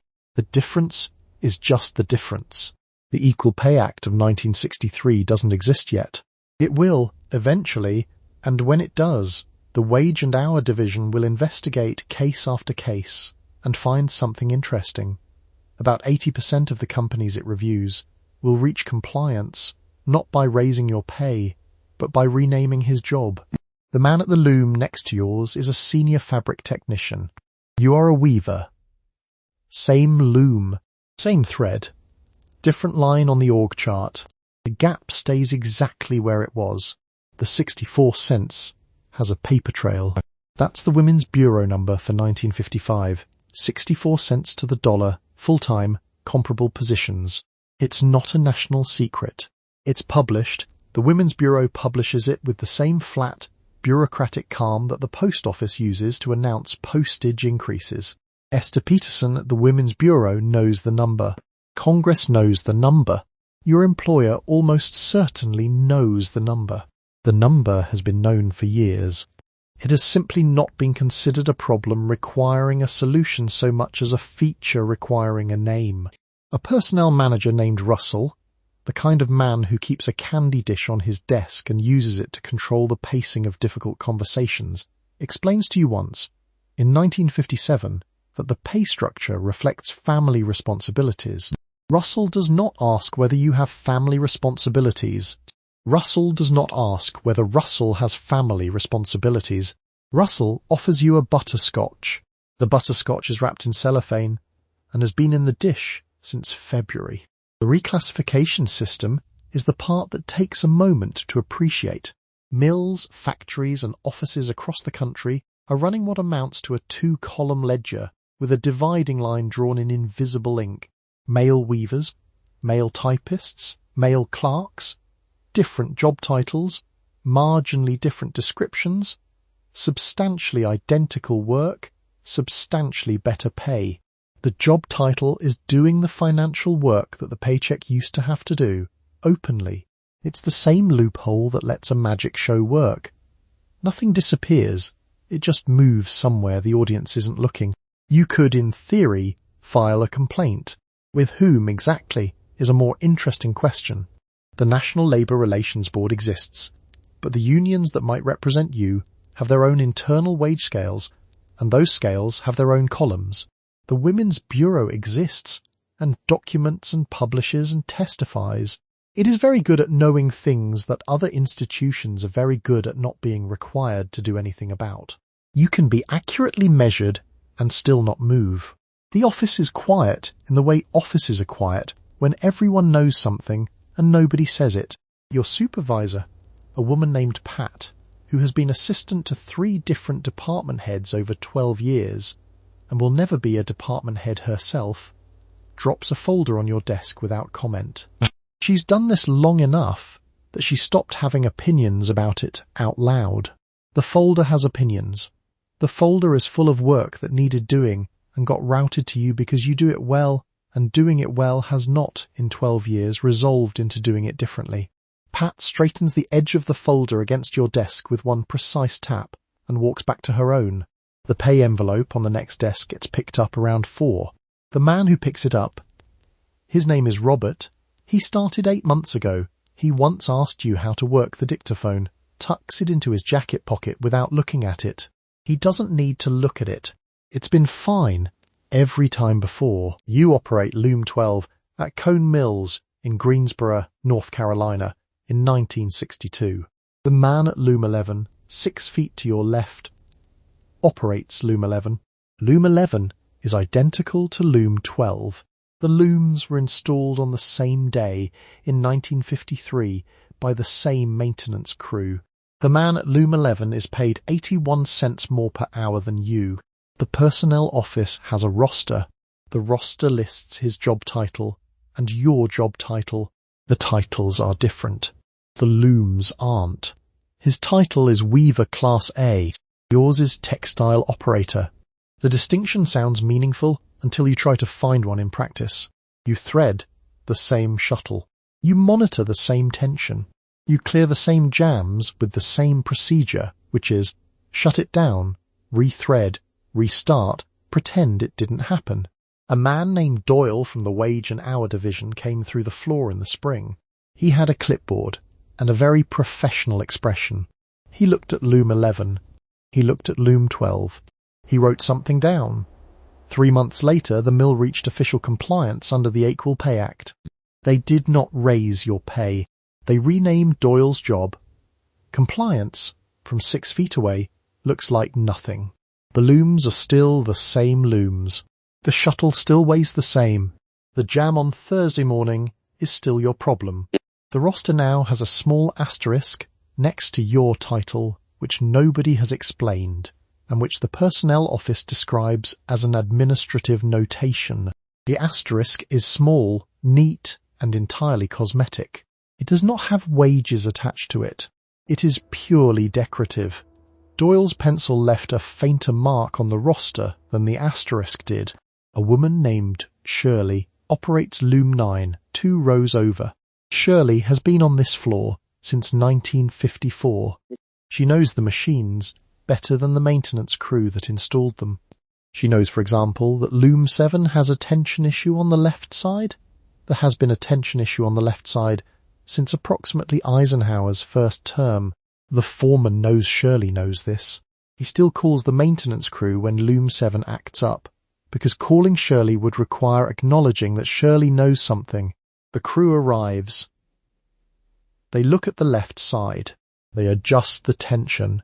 They build 2 hours of labour. Shirley watches from Loom 9 without expression. She has done this 11 times. She has counted. The Wage and Hour Division estimated in 1966 that roughly 80% of investigated cases reached compliance through reclassification rather than pay adjustment. Your paycheck arrives on Friday in a small brown envelope that has never once surprised you. You know the number before you open it, the way you know the tension on Loom 12 before you touch the shuttle, by feel, by repetition, by the particular flavour of a thing that never changes. The man at Loom 11 opens his envelope with the same practised motion. He does not appear to be surprised either. You have never discussed it. The floor is loud. The looms run 8 hours without stopping, and Loom 12 doesn't care what it's called. You receive a memo on your supervisor's desk on a Friday in August 1964 from the corporate office of Cone Mills, marked Compliance. The memo concerns the Equal Pay Act of 1963, which was passed in June of last year and which requires equal pay for substantially equal work. The mill has decided, in response to the memo, that nothing on the production floor needs to change. The job titles will simply change. Your title is being adjusted. The man at Loom 11's title is being adjusted. The pay isn't. The memo runs 2 pages. Page 1 explains the law. Page 2 explains why the law doesn't apply.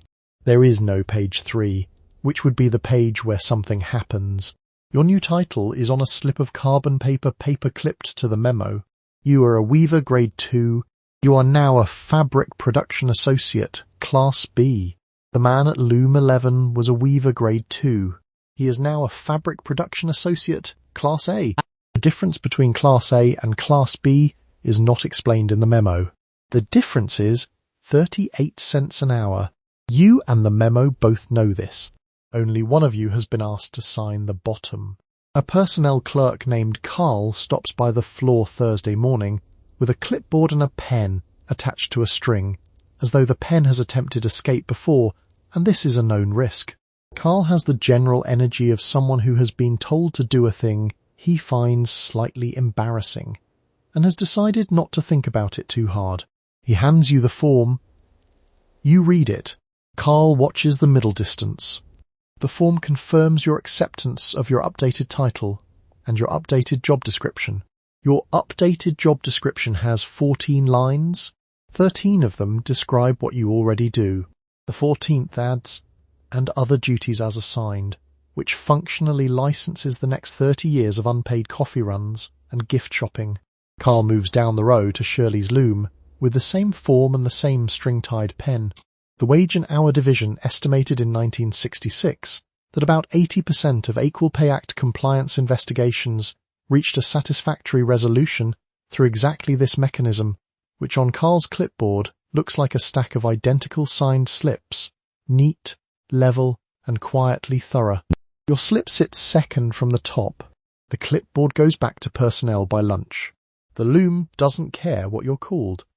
Loom 9 runs at the same tension it ran at yesterday, which is to say it runs at a tension that requires both hands and a posture your chiropractor, if you could afford a chiropractor, would describe as a situation. The loom has been here since 1948.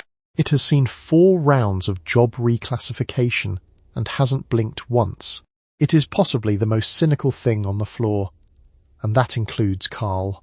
Shirley, who has been at Loom 9 since 1954, signs her form without reading it.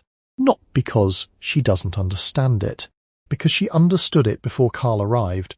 She hands the pen back without looking at him, feeds a new shuttle, and sets the machine running again, a motion so practiced it happens slightly before she decides to do it. Carl writes something on his clipboard. Shirley watches the weave. The corporate compliance memo will be filed. Someone's name is at the bottom, a vice president of human resources with a hyphenated last name, and an office in Greensboro that has carpet. The memo fulfills the company's obligation under federal law. The company's obligation under federal law has been fulfilled. The law required equal pay for equal work. Shirley's paycheck on Friday is the same envelope she opened last Friday, with the same number printed on it. You fold your copy of the form and put it in your locker next to your lunch. Your lunch is a sandwich you made this morning before the sun was fully up. The bread is a little stale at the corners. You'll eat it anyway. You're just a Fabric Production Associate, Class B. It's a Friday in August. The memo has been received. You sit at the kitchen table on the second Saturday in February 1957 with the Form 1040, a small pile of W-2s, a sharpened pencil, and your husband, who is the head of the household for tax purposes, even though you both work, because the 1948 Revenue Act says so. Your husband fills out the top of the form. You fill out the bottom. The form has a single line for total household income. The line doesn't distinguish whose money it is. The bracket the line falls into doesn't either. Your W-2 from Hartwell Insurance sits on top of his W-2 from Allied Steel, because his earnings are larger and the form expects the larger number on top. You add the 2 figures with the pencil. The Revenue Act of 1948 turned that addition into the only addition the IRS recognizes. Your $3,400 climbs into his marginal bracket the moment your pencil writes the total on line 7. Before 1948, you would have filed separately, at your own rate, on your own form. Your own form is not on the table. There is one form. It is patient, lined, and uninterested in whose pencil is doing the work.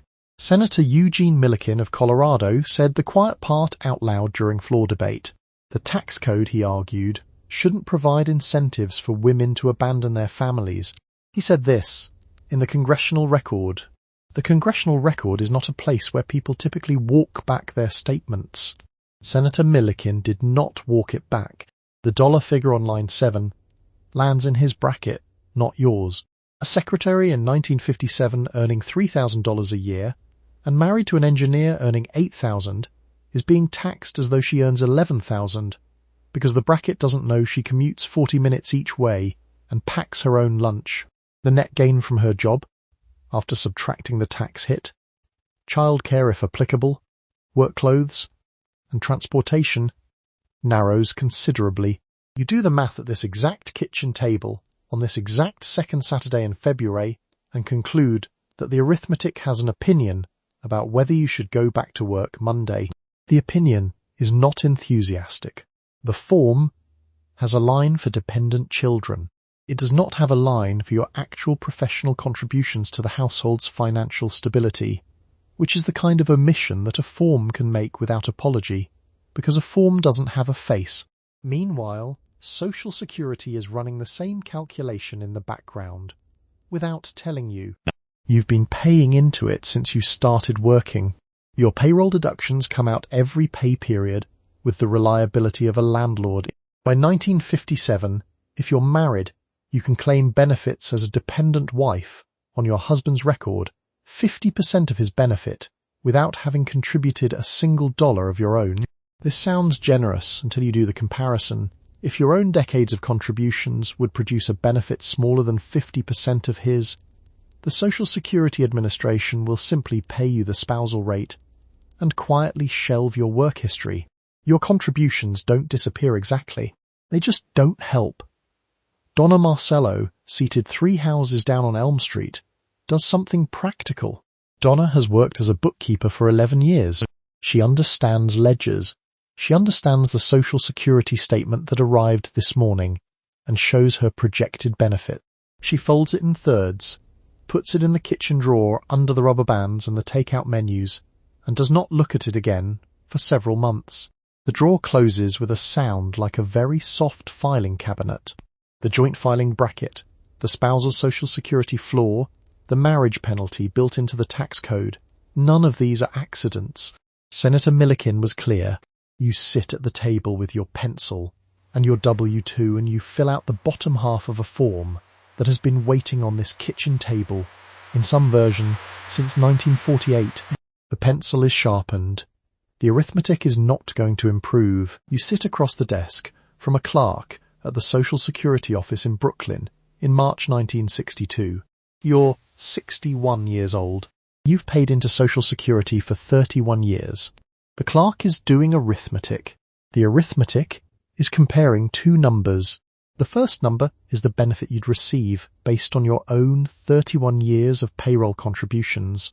The second number is the benefit you'd receive as the dependent wife of your husband, who has paid in for 33 years. The clerk taps the second number. The second number is larger. The difference isn't dramatic. It's not dramatic in the same way that a slow leak isn't dramatic. It's just that the tire is flat when you need it. You spent 3 decades paying into a system, and the system has quietly calculated that you'd have done better financially by not working at all. There is no malice in the clerk's face. He doesn't invent the number. He just reads it. The number read itself. The clerk slides a beige booklet across the desk. The booklet is from 1935, in spirit if not in print run, and it explains the household it was written for. 1 income, 1 breadwinner, 1 wife at home. When Congress modified it through the 1950s, The spousal benefit got set at 50% of the husband's earned benefit.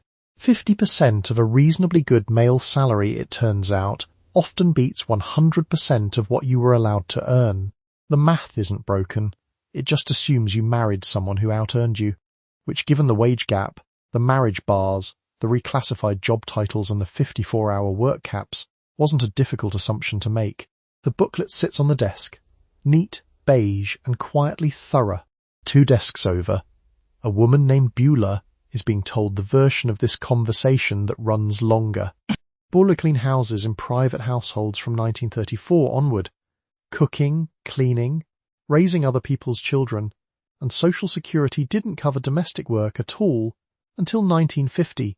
Her employers paid in cash. The cash didn't come with payroll deductions.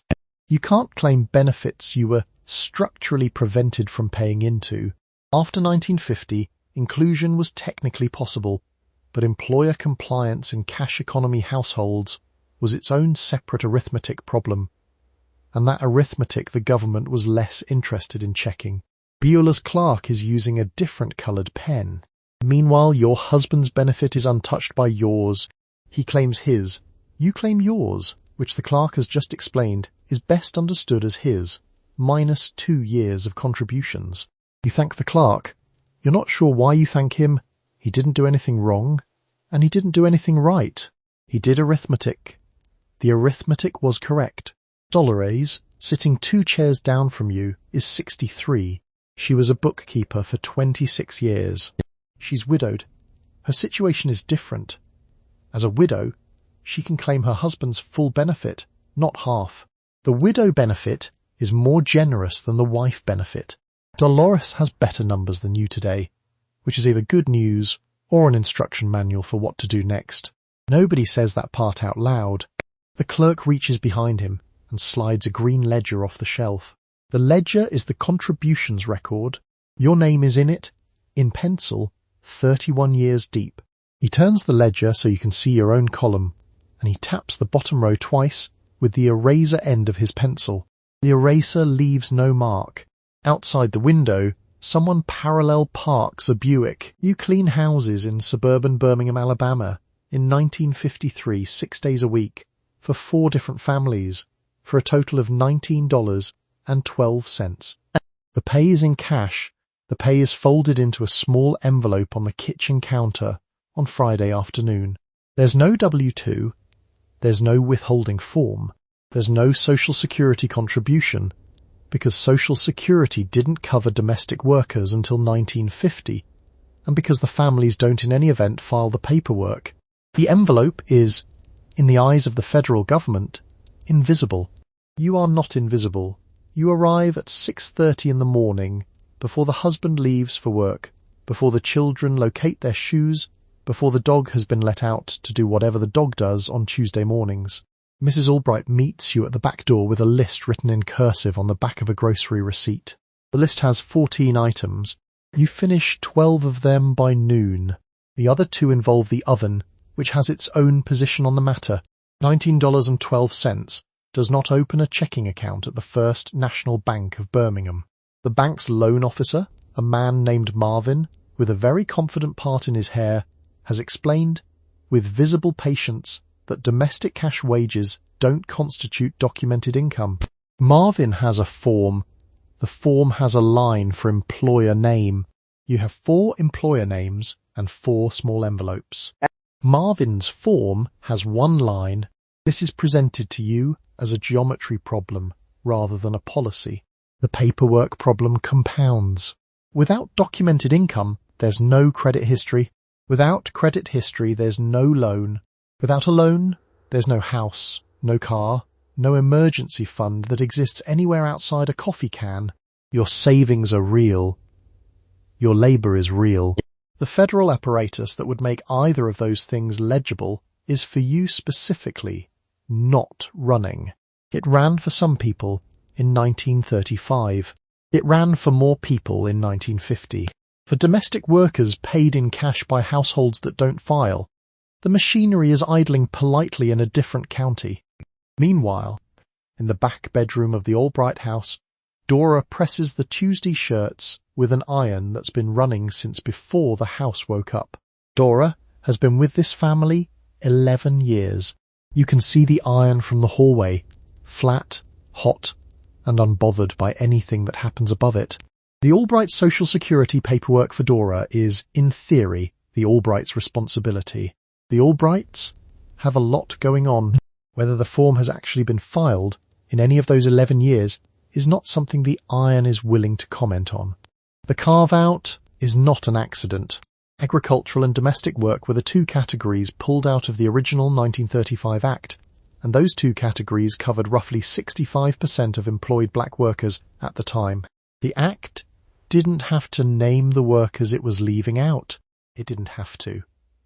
When 1950 came and the law changed, the practical barrier shifted from statute to paperwork.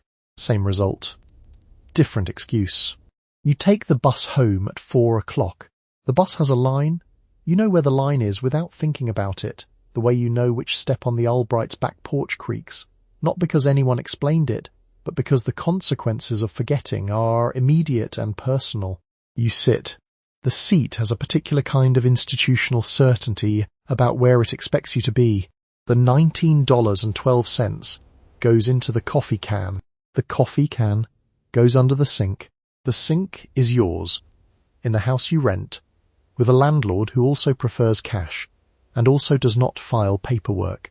The economy you actually live in is running fine. It just isn't the one that has a social security number attached to it. That one is for somebody else. Marvin has a form for that one too. You walk into the offices of Lasker and Roth on Spring Street in Manhattan in November 1956 to file for divorce. The state of New York, where you live, hasn't invented no-fault divorce yet. The state of New York won't invent no-fault divorce for another 13 years. The lawyer asks you a single question. The question concerns grounds. The grounds available to you are 3. Adultery, cruelty, abandonment. You'll need to prove one of them. You'll also need to prove it in writing, in court, with witnesses. You don't have witnesses. What you have is a marriage that has become very quiet and very small, which is not the same thing as cruelty, which is not the same thing as abandonment, which is certainly not adultery, unless you can produce documentation of something your husband has made sure to keep undocumented. The lawyer, whose name is Mr. Saxon, and who is already glancing at the clock behind your head, explains this with the patience of someone who explains it frequently. Mr. Saxon has a system. The system assumes you arrived unprepared. Mr. Saxon is not wrong. Mr. Saxon reaches into a side drawer and pulls out a checklist printed on onion skin paper. 3 carbon copies thick, dry, faint, and quietly judgmental. New York's fault-based divorce law in 1956 doesn't just require that you name a ground. The checklist makes that explicit on line 1. Line 2 requires that the ground be corroborated. Line 3 explains cruelty, conduct that endangers health or life, not that the marriage made your life very small, not that you're afraid of him in the way that doesn't leave marks. Line 4 spells out abandonment as 1 full year of willful desertion. Line 5 handles adultery, a witness or documented evidence, and a separate clause naming the anti-collusion provision, which exists because the law is very concerned that you and your husband might have agreed between yourselves to end your marriage. The law finds this suspect. Mr. Saxon initials line 5 and turns the page. Mr. Kassoff, at the desk across from Mr. Saxon, handles the cases where couples do agree. He charges more. What he helps you do is frame your real situation inside the shape the law accepts, close enough to cruelty to function, documented by an affidavit from someone who was technically present. This process has a name too. Everyone uses it. Nobody calls it what it is. The affidavit form is in Mr.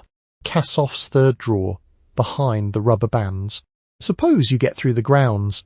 Suppose you prove cruelty, or something adjacent to it, that the court accepts.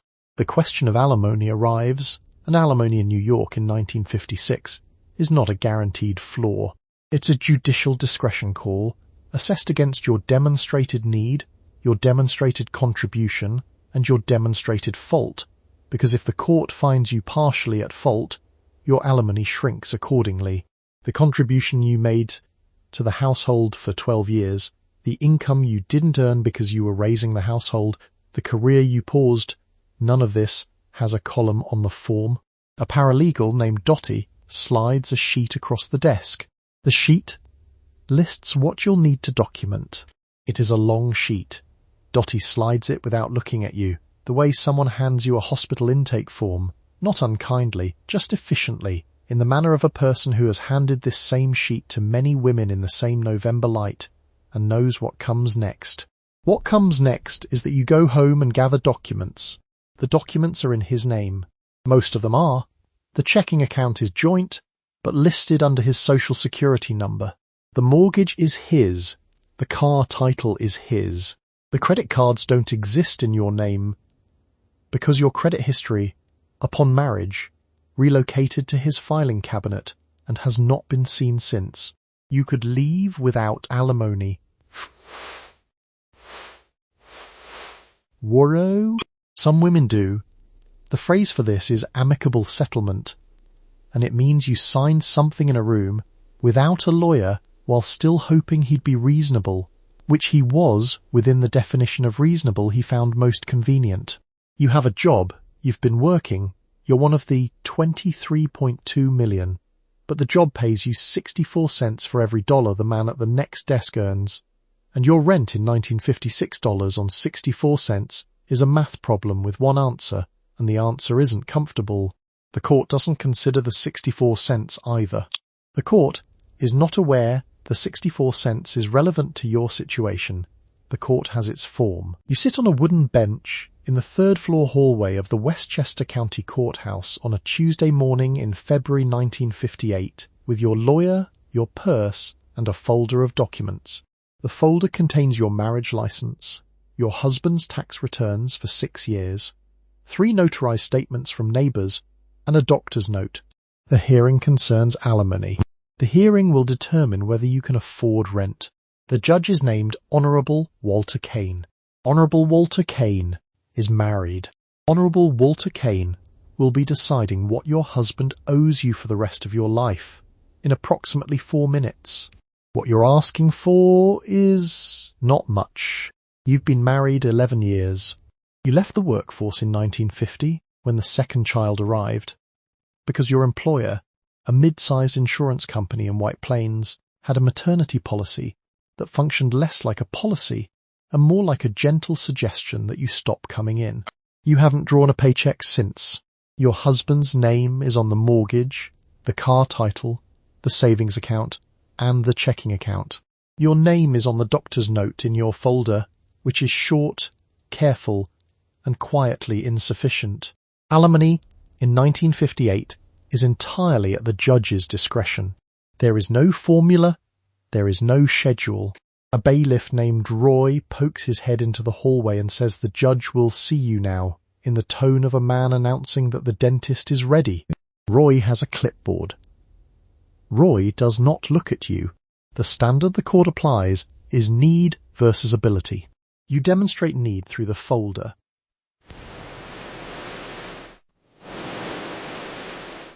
Sorry. Your husband demonstrates ability through his attorney, who is wearing a better suit than your attorney and has brought a second folder.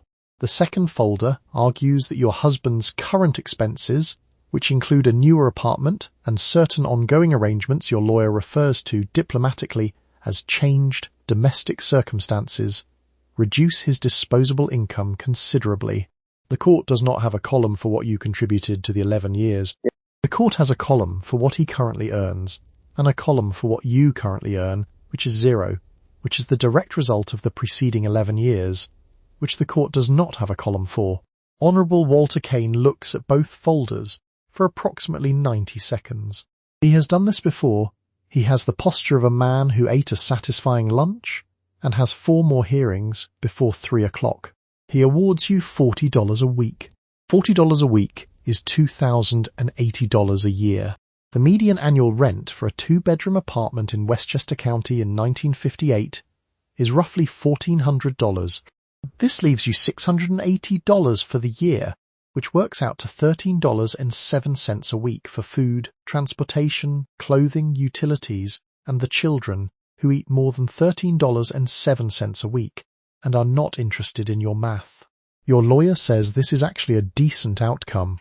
Your lawyer says some judges give less. Your lawyer is correct on both counts, which is the most discouraging sentence in this hallway.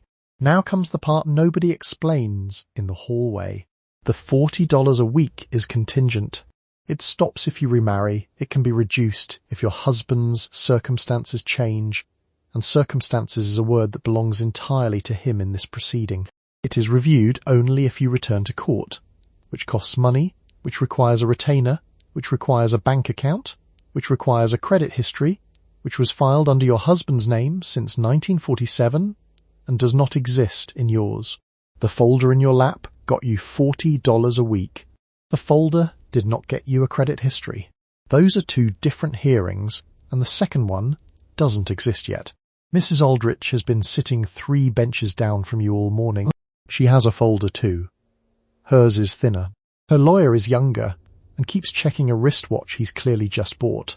She goes in after you, and she's out in less than 3 minutes. She sits back down on the bench. She doesn't open the folder again. The folder has said everything it has to say. You sit on the examination table in the office of Dr. Howard Pine on East 57th Street in May 1955, fully dressed, because nothing is wrong with you physically. And Dr. Pine is, technically, a psychiatrist. You've been referred to Dr. Pine by your general practitioner. Your general practitioner is concerned. Your general practitioner has noticed that you've continued, at 34, to want a career. Dr. Pine has a notebook. Dr. Pine writes down a phrase he learnt in graduate school in 1949. The phrase is masculinity complex. The phrase has a paper trail. In 1947, Ferdinand Lundberg and Marinia Farman published a book called Modern Woman, The Lost Sex. The book argues, in approximately 500 pages, that women who pursue careers are suffering from a psychiatric disorder rooted in penis envy, unresolved hostility toward their fathers, and a fundamental rejection of femininity. The book was reviewed favorably. The book was excerpted in magazines. The book was cited in personnel policy decisions at major American corporations, in school curricula, and in the kind of guidance counselor's office where someone tells a 17-year-old girl she might enjoy stenography. Modern Woman, The Lost Sex went into multiple printings. The dust jacket was a clean 2-color design. Dr. Pine explains your condition to you in calm, measured tones. The condition is not physical. The condition is not, strictly speaking, diagnosable by any instrument that exists in 1955. But the condition has a framework, and the framework has been endorsed by people with credentials, and the credentials have been awarded by institutions, and the institutions have letterhead. So here you are. He recommends you speak with someone weekly. He recommends you consider whether your ambitions might be redirected. He recommends, and he says this gently, the way someone recommends you try the soup, that marriage and motherhood have a remarkable tendency to resolve these feelings. Philip Wiley had already set the stage. His 1942 book, Generation of Vipers, coined the term momism, which is the pathological over-involvement of mothers in their children's lives. By the mid-1950s, this has been combined, in the popular imagination, with Lundberg and Farnham's framework to produce a double bind that is genuinely elegant in its construction.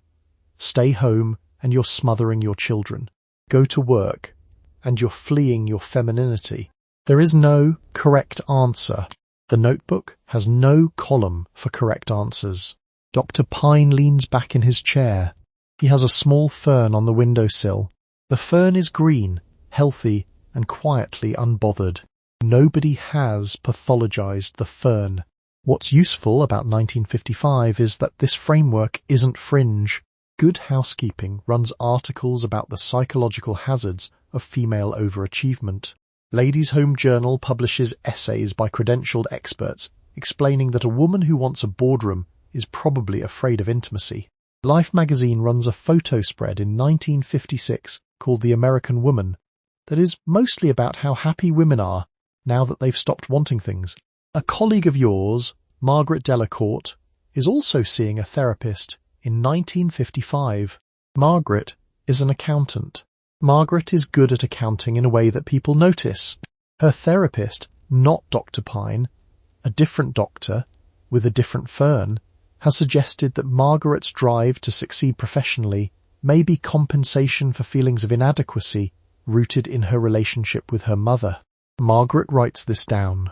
Margaret thinks about it for 4 years. Margaret eventually stops thinking about it when she realizes she just genuinely likes accounting. This takes longer than it should, because the notebook is very confident. The Equal Pay Act passes in 1963. The Pregnancy Discrimination Act passes in 1978. The DSM removes various iterations of these frameworks from clinical use in stages across the 1970s and 1980s. None of that is happening today. In May 1955, in Dr. Stroll Pine's office on East 57th Street, you have a follow-up appointment scheduled for next Thursday at 2 o'clock. Dr. Pine has noted in his notebook that you were cooperative and well-dressed. He has not noted that you were right. You find a book on your husband's nightstand on a Sunday morning in 1953, on top of the alarm clock, dog-eared at page 217. The book is called Modern Woman, The Lost Sex. It was published in 1947. It has been on the bestseller list, off and on, for 6 years. The author is a man named Ferdinand Lundberg. The co-author is a psychoanalyst named Marinia Farnham. The book contains a chapter about you.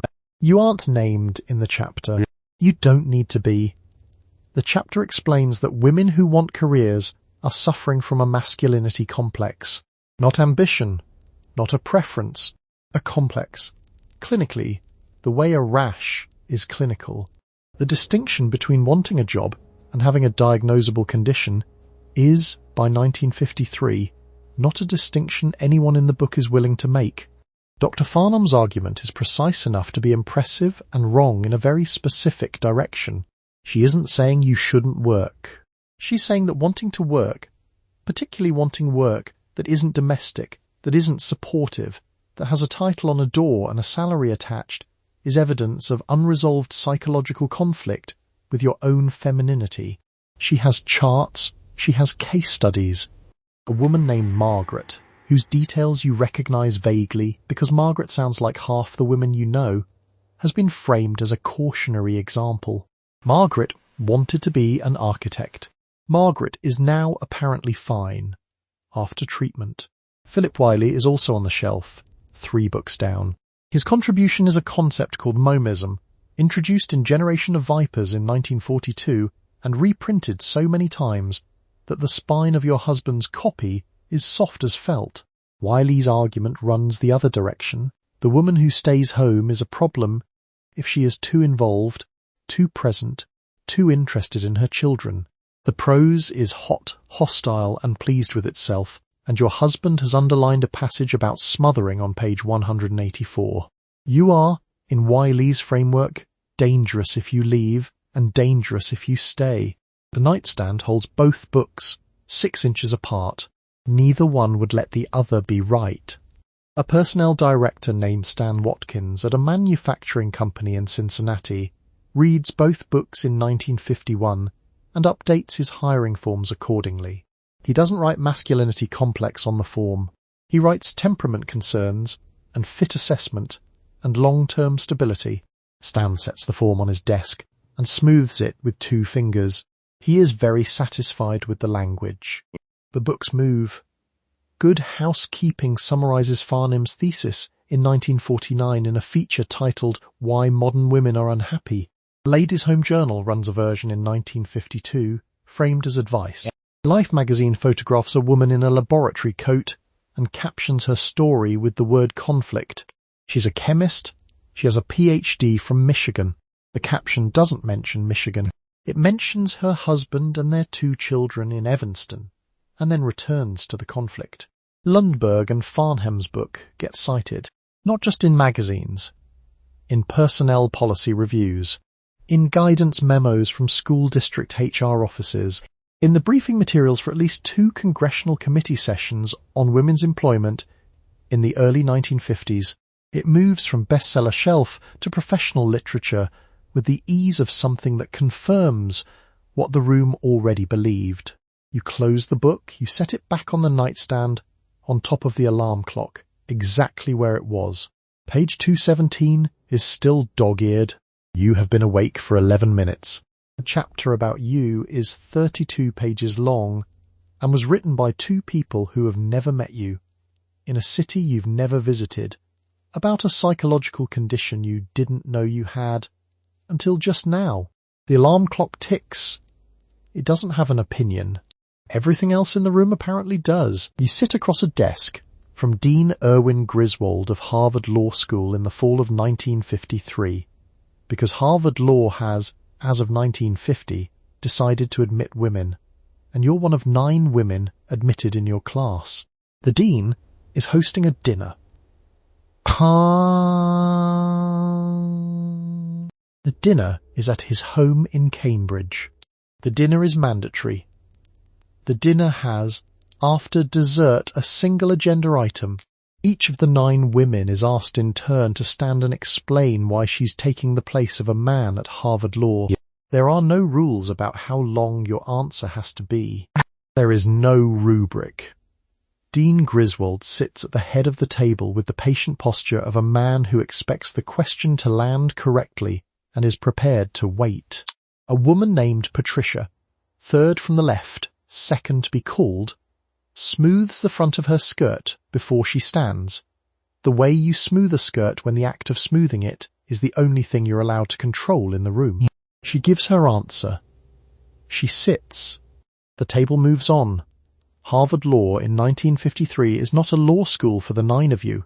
It's a law school with a men's bathroom on every floor and 1 women's bathroom in the entirety of Langdale Hall, added in 1950 with what appears to have been minimal enthusiasm. The library has a reading room that women are not permitted to enter for most of the decade, because the reading room has always been for men, and the logic of that has apparently satisfied everyone involved. Tods. You use a different room. The different room is smaller, darker, and quieter than the one you can't enter. The window faces a wall. The coursework is the same. The standards are the same. The grading is the same. What isn't the same is what happens after graduation.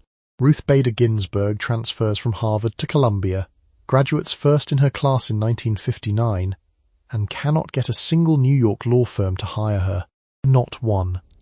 Justice Felix Frankfurter, a man known for his keen eye for talent, declines to offer her a clerkship on the explicit grounds that he isn't ready to hire a woman. She is first in her class at Columbia Law School. The clerkship goes to someone else. The someone else is not first in their class. Ruth's application form arrives at Paul, Vice with her name typed neatly at the top. Abraw's application form arrives at Paul, Vice with her name typed neatly at the top. A partner named William Stevens reads it once. He sets it on the right-hand pile, which is the polite rejection pile. The pile is about 3 inches deep on a Tuesday and gets cleared by Friday. The form has a box for name, a box for references, and the corner of the page has a small thumbprint where Stevens picked it up without quite looking at it. Ruth never sees the pile. She sees a letter, 2 paragraphs, signed by someone she will never meet. The pile goes into a folder. The folder goes into a drawer. The drawer closes. Back at the mandatory dinner, the question has been asked 8 times and answered 8 times, with varying degrees of grace and composure. You are asked last, or near last, because these things tend to find their rhythm. You stand. The fabric of your dress does what fabric does in a quiet room. You give an answer. The answer is true. The answer is also beside the point, because Dean Griswold is not running a debate. He is running a dinner, and the dinner is an institution, and the institution has decided that your presence requires a defence that no man in your class has been asked to provide. The men went home after dessert. You stayed for the agenda item. The water glass in front of you has a smudge on the rim, exactly where your thumb has been resting for the last 6 minutes. You graduate first in your class from Columbia Law School in June 1959 and spend the summer applying to law firms in Manhattan. The firms have offices on Park Avenue and Madison and Lexington. The firms have 62 associate openings between them. You apply to all of them. You're interviewed by 23. You receive offers from 0. The pattern is consistent enough to be, in some technical sense, the policy. The pattern isn't, however, written down. Anywhere a person could find it, it isn't in writing. The interviews are polite. This is the thing you'll remember later. How polite they are. A man in a 3-piece suit shakes your hand and asks about your honours thesis. A man in a 3-piece suit pours you coffee. A man in a 3-piece suit says he'll be in touch, and he is never in touch. And the coffee cup is cleared by a secretary who can tell you exactly what's going to happen, because she has watched this precise choreography many times before. She could write the ending. She's not asked to. The secretary's name is Patricia Elliston. She's been here since 1954. She types 91 words per minute without looking at the keys. She knows the filing system better than the partner whose system it nominally is, and she has quietly rebuilt it twice without being asked. Right now she is handing you your coat in a way that contains an entire volume of information, delivered with 0 legal standing. Her expression is flat, level and quietly thorough. She's been here since 1954, and she will be here in 1964. Same desk, same title, no promotion arc. The title doesn't promote. The firms aren't lying exactly. They're not saying they won't hire women. They're saying things like cultural fit and the clients you understand. And we did have a woman once. She was very capable. The once is doing a lot of heavy lifting in that sentence. A 1959 survey of major New York firms found that fewer than 2% of associates were women. 2% is not a trend. 2% is a rounding decision. What happens after the 20th interview is the same as what happened after the second, but by now you've stopped expecting a different ending. The commute back to the subway gets shorter, not because the offices are closer, but because you've stopped reading the lobby directories on your way out. The lobbies are full of men in suits who became lawyers because someone handed them a form and said, "Here, this is for you." Nobody handed you the form. You found it yourself, filled it out in the margins of someone else's education, graduated at the top of it, and are now riding the one train home with a briefcase full of credentials that don't have a door to go through yet. Justice Felix Frankfurter has already told you no. You were recommended for a Supreme Court clerkship by a professor who thought highly enough of you to stake his own reputation on the referral. Frankfurter said he wasn't ready to hire a woman. He said this directly. He meant it as information, not as apology. The professor who recommended you has a career that is in no way affected by this outcome. Yours is.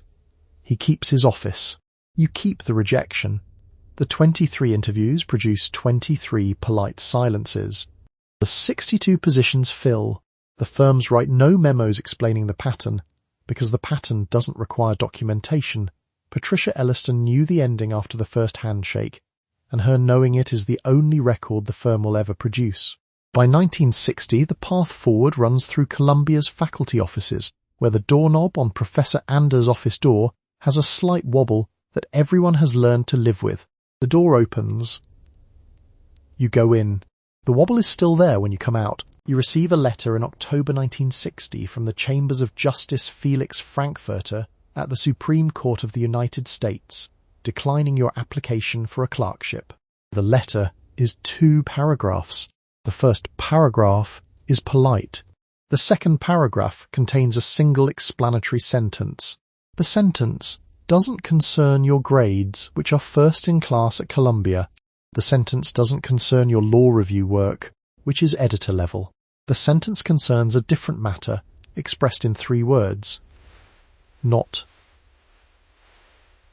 a man. You set the letter down on your kitchen table. You pick it up again. You read the second paragraph 4 more times, looking for a clause you missed, a qualifying phrase, a footnote. There isn't one. Justice Frankfurter has rendered his decision. The decision is final. First in class means you outperformed everyone. Every man, every woman, every student who slept more than 4 hours a night and didn't also have a toddler and a husband finishing his own degree simultaneously. Columbia Law School's faculty has privately acknowledged you are their strongest graduate this year. This acknowledgement does not come with a job offer. The acknowledgement is, in this context, largely decorative. Marjorie Hines, third in her class at Harvard, graduating the same year, receives a nearly identical response from 2 different firms. Her letter uses more words than Frankfurter's, but arrives at the same destination. The partner's version runs to 4 paragraphs and includes the phrase, "Our clients may not be comfortable. The clients have not been consulted." The comfort is theoretical. Frankfurter's secretary types the rejection on court letterhead, files the carbon, and types the next one. There is no policy memo to file alongside it, because there is no policy. The Supreme Court has no written rule against women clerks. What it has is Frankfurter saying 3 words across his desk to a clerk who nods and reaches for the typewriter. 3 words instead of legislation. The carbon goes into a folder marked 1960 Applications. Nobody opens that folder again. The firms have their own versions of the same 3 words, phrased differently. Not the right fit. Our clients prefer. We're looking for someone who can grow into this role, which translates in 1960 Manhattan to someone whose growth won't be interrupted by a pregnancy we'd have no legal obligation to accommodate. The phrasings are gentle, deliberate, and consistently disappointing. You stack the letters in a shoebox under the bed. The shoebox used to hold a pair of brown loafers. The loafers are still in the closet. The shoebox holds something else now. At the same time, across town, Constance Baker Motley is in a federal courtroom in Mississippi arguing a civil rights case she will win. The bailiff who validates her parking does not know who she is. The men on her side of the case earn more than she does and have since 1955. The Women's Bureau keeps a folder labelled Comparable Earnings 1956, 1962 and refers to the gap inside it as the differential. The folder is in a filing cabinet on the 3rd floor. The cabinet is the second one from the window. You will eventually clerk for a federal district judge. Judge Edmund Palmieri takes the application seriously. He reviews the credentials. The credentials are, by any measure, extraordinary. He hires you. This is treated, in certain legal circles, as a gesture of unusual open-mindedness. The chambers have a brass nameplate by the door, a coat rack with 3 hooks, and a typewriter on a small side table. By Monday morning, the typewriter has a fresh ribbon. You sit down at it. The keys work the way keys work. You sit in a small office on the 3rd floor of the Department of Labor building in Washington in the spring of 1962, across from a woman named Esther Peterson, who has spent the last 14 months collecting documentation. The documentation is yours. It's also the documentation of 1,700 other women. It includes bank rejections, dismissal letters, marriage bar memos, weight clause contracts, masculinity complex diagnoses, and one signed affidavit from a school board in Indiana. Mrs. Peterson is taking notes. Mrs. Peterson is also, in a quiet, bureaucratic way, taking attendance. The file on her desk is thicker than most people's personnel records, and it covers a single subject. What happens when you try to participate in the American economy while female? The answer, across 14 months of evidence, turns out to be fairly consistent. You are redirected. You are reclassified. You are weighed. You are resigned upon marriage. You are, in a significant number of cases, handed a form with a line for your husband's signature where your own name used to go. The checking account isn't a checking account. It's a negotiation. You walk into the bank that cashes your paycheck every Friday, the same bank, the same teller, the same routing number, and you ask to open an account in your name. The bank says no, not because your balance is insufficient, not because your employer is unreliable, because you're married and the account would technically require a cosigner, and the cosigner would need to be your husband, and your husband banks at a different branch across town, and this is just how things are structured. Esther Peterson has 16 documented versions of this conversation. The details vary. The answer is flat, courteous, and unmovable. One of the women in her files had a savings balance that exceeded her branch manager's annual salary. The bank still required the co-signature. The branch manager signed her rejection letter personally, which was a choice he made. Now, Mrs. Peterson isn't running a sympathy operation. She's a former labour organiser who once negotiated textile contracts in the South and has the handshake of someone who means it. She has been appointed director of the Women's Bureau by President Kennedy, which gives her a title, a floor of the Labour building, and exactly as much institutional authority as the men above her decide she has on any given Tuesday. She is aware of the math. She is taking notes anyway. Stido, a staff assistant named Carol, who keeps her hair pinned precisely and always has a sharpened pencil behind her right ear, never the left, slides another folder across the desk without being asked. The folder contains correspondence from Ohio, where the Women's Hour law caps female workers at 54 hours a week, which sounds protective until you notice that every supervisor position in the plants requires availability past 54 hours, which means the law has, through no coincidence whatsoever, created a ceiling with a legal signature on it. Carol places the folder. She doesn't comment. The folder comments for her. The document on top is from a textile mill in Georgia. The mill has 2 job titles for workers operating the same loom. One title is for men, one title is for women. The machines are identical. The job descriptions are identical. The pay is not. When the Equal Pay Act passes the following year, the mill will file paperwork reclassifying both positions under new names that are also not equal. The loom doesn't know any of this. The loom just runs. By the time you leave Mrs. Peterson's office, she has added your file to the stack. The stack is organized by category: banking, dismissal, hours restriction, pregnancy, licensing, and each category has a tab. And each tab is labeled in the same neat government font, which gives the whole thing the feeling of a very thorough, very depressing library system. The Equal Pay Act is 14 months away. The Civil Rights Act is 2 years away. The Equal Credit Opportunity Act is 12 years away. Mrs. Peterson closes the folder. She opens another one. That was the workday. A check made out to you. A form made out for someone else. A scale. A clipboard. A husband's signature line. 23 teachers in one school board vote. A textile loom, called by 2 different names, depending on who sat at it. White gloves. No slacks, no checking account, no credit history, and an awful lot of paperwork that was, in some technical sense, in order. You can put it down now. None of it follows you here. Tonight, your name is on your own account. The card in your wallet has your name on it. The form has one signature line, and the line is yours. Thank you for spending the night with me. Let your shoulders drop. Let the Tuesday paper close. Let the typing pool clock run out without you. Sleep well.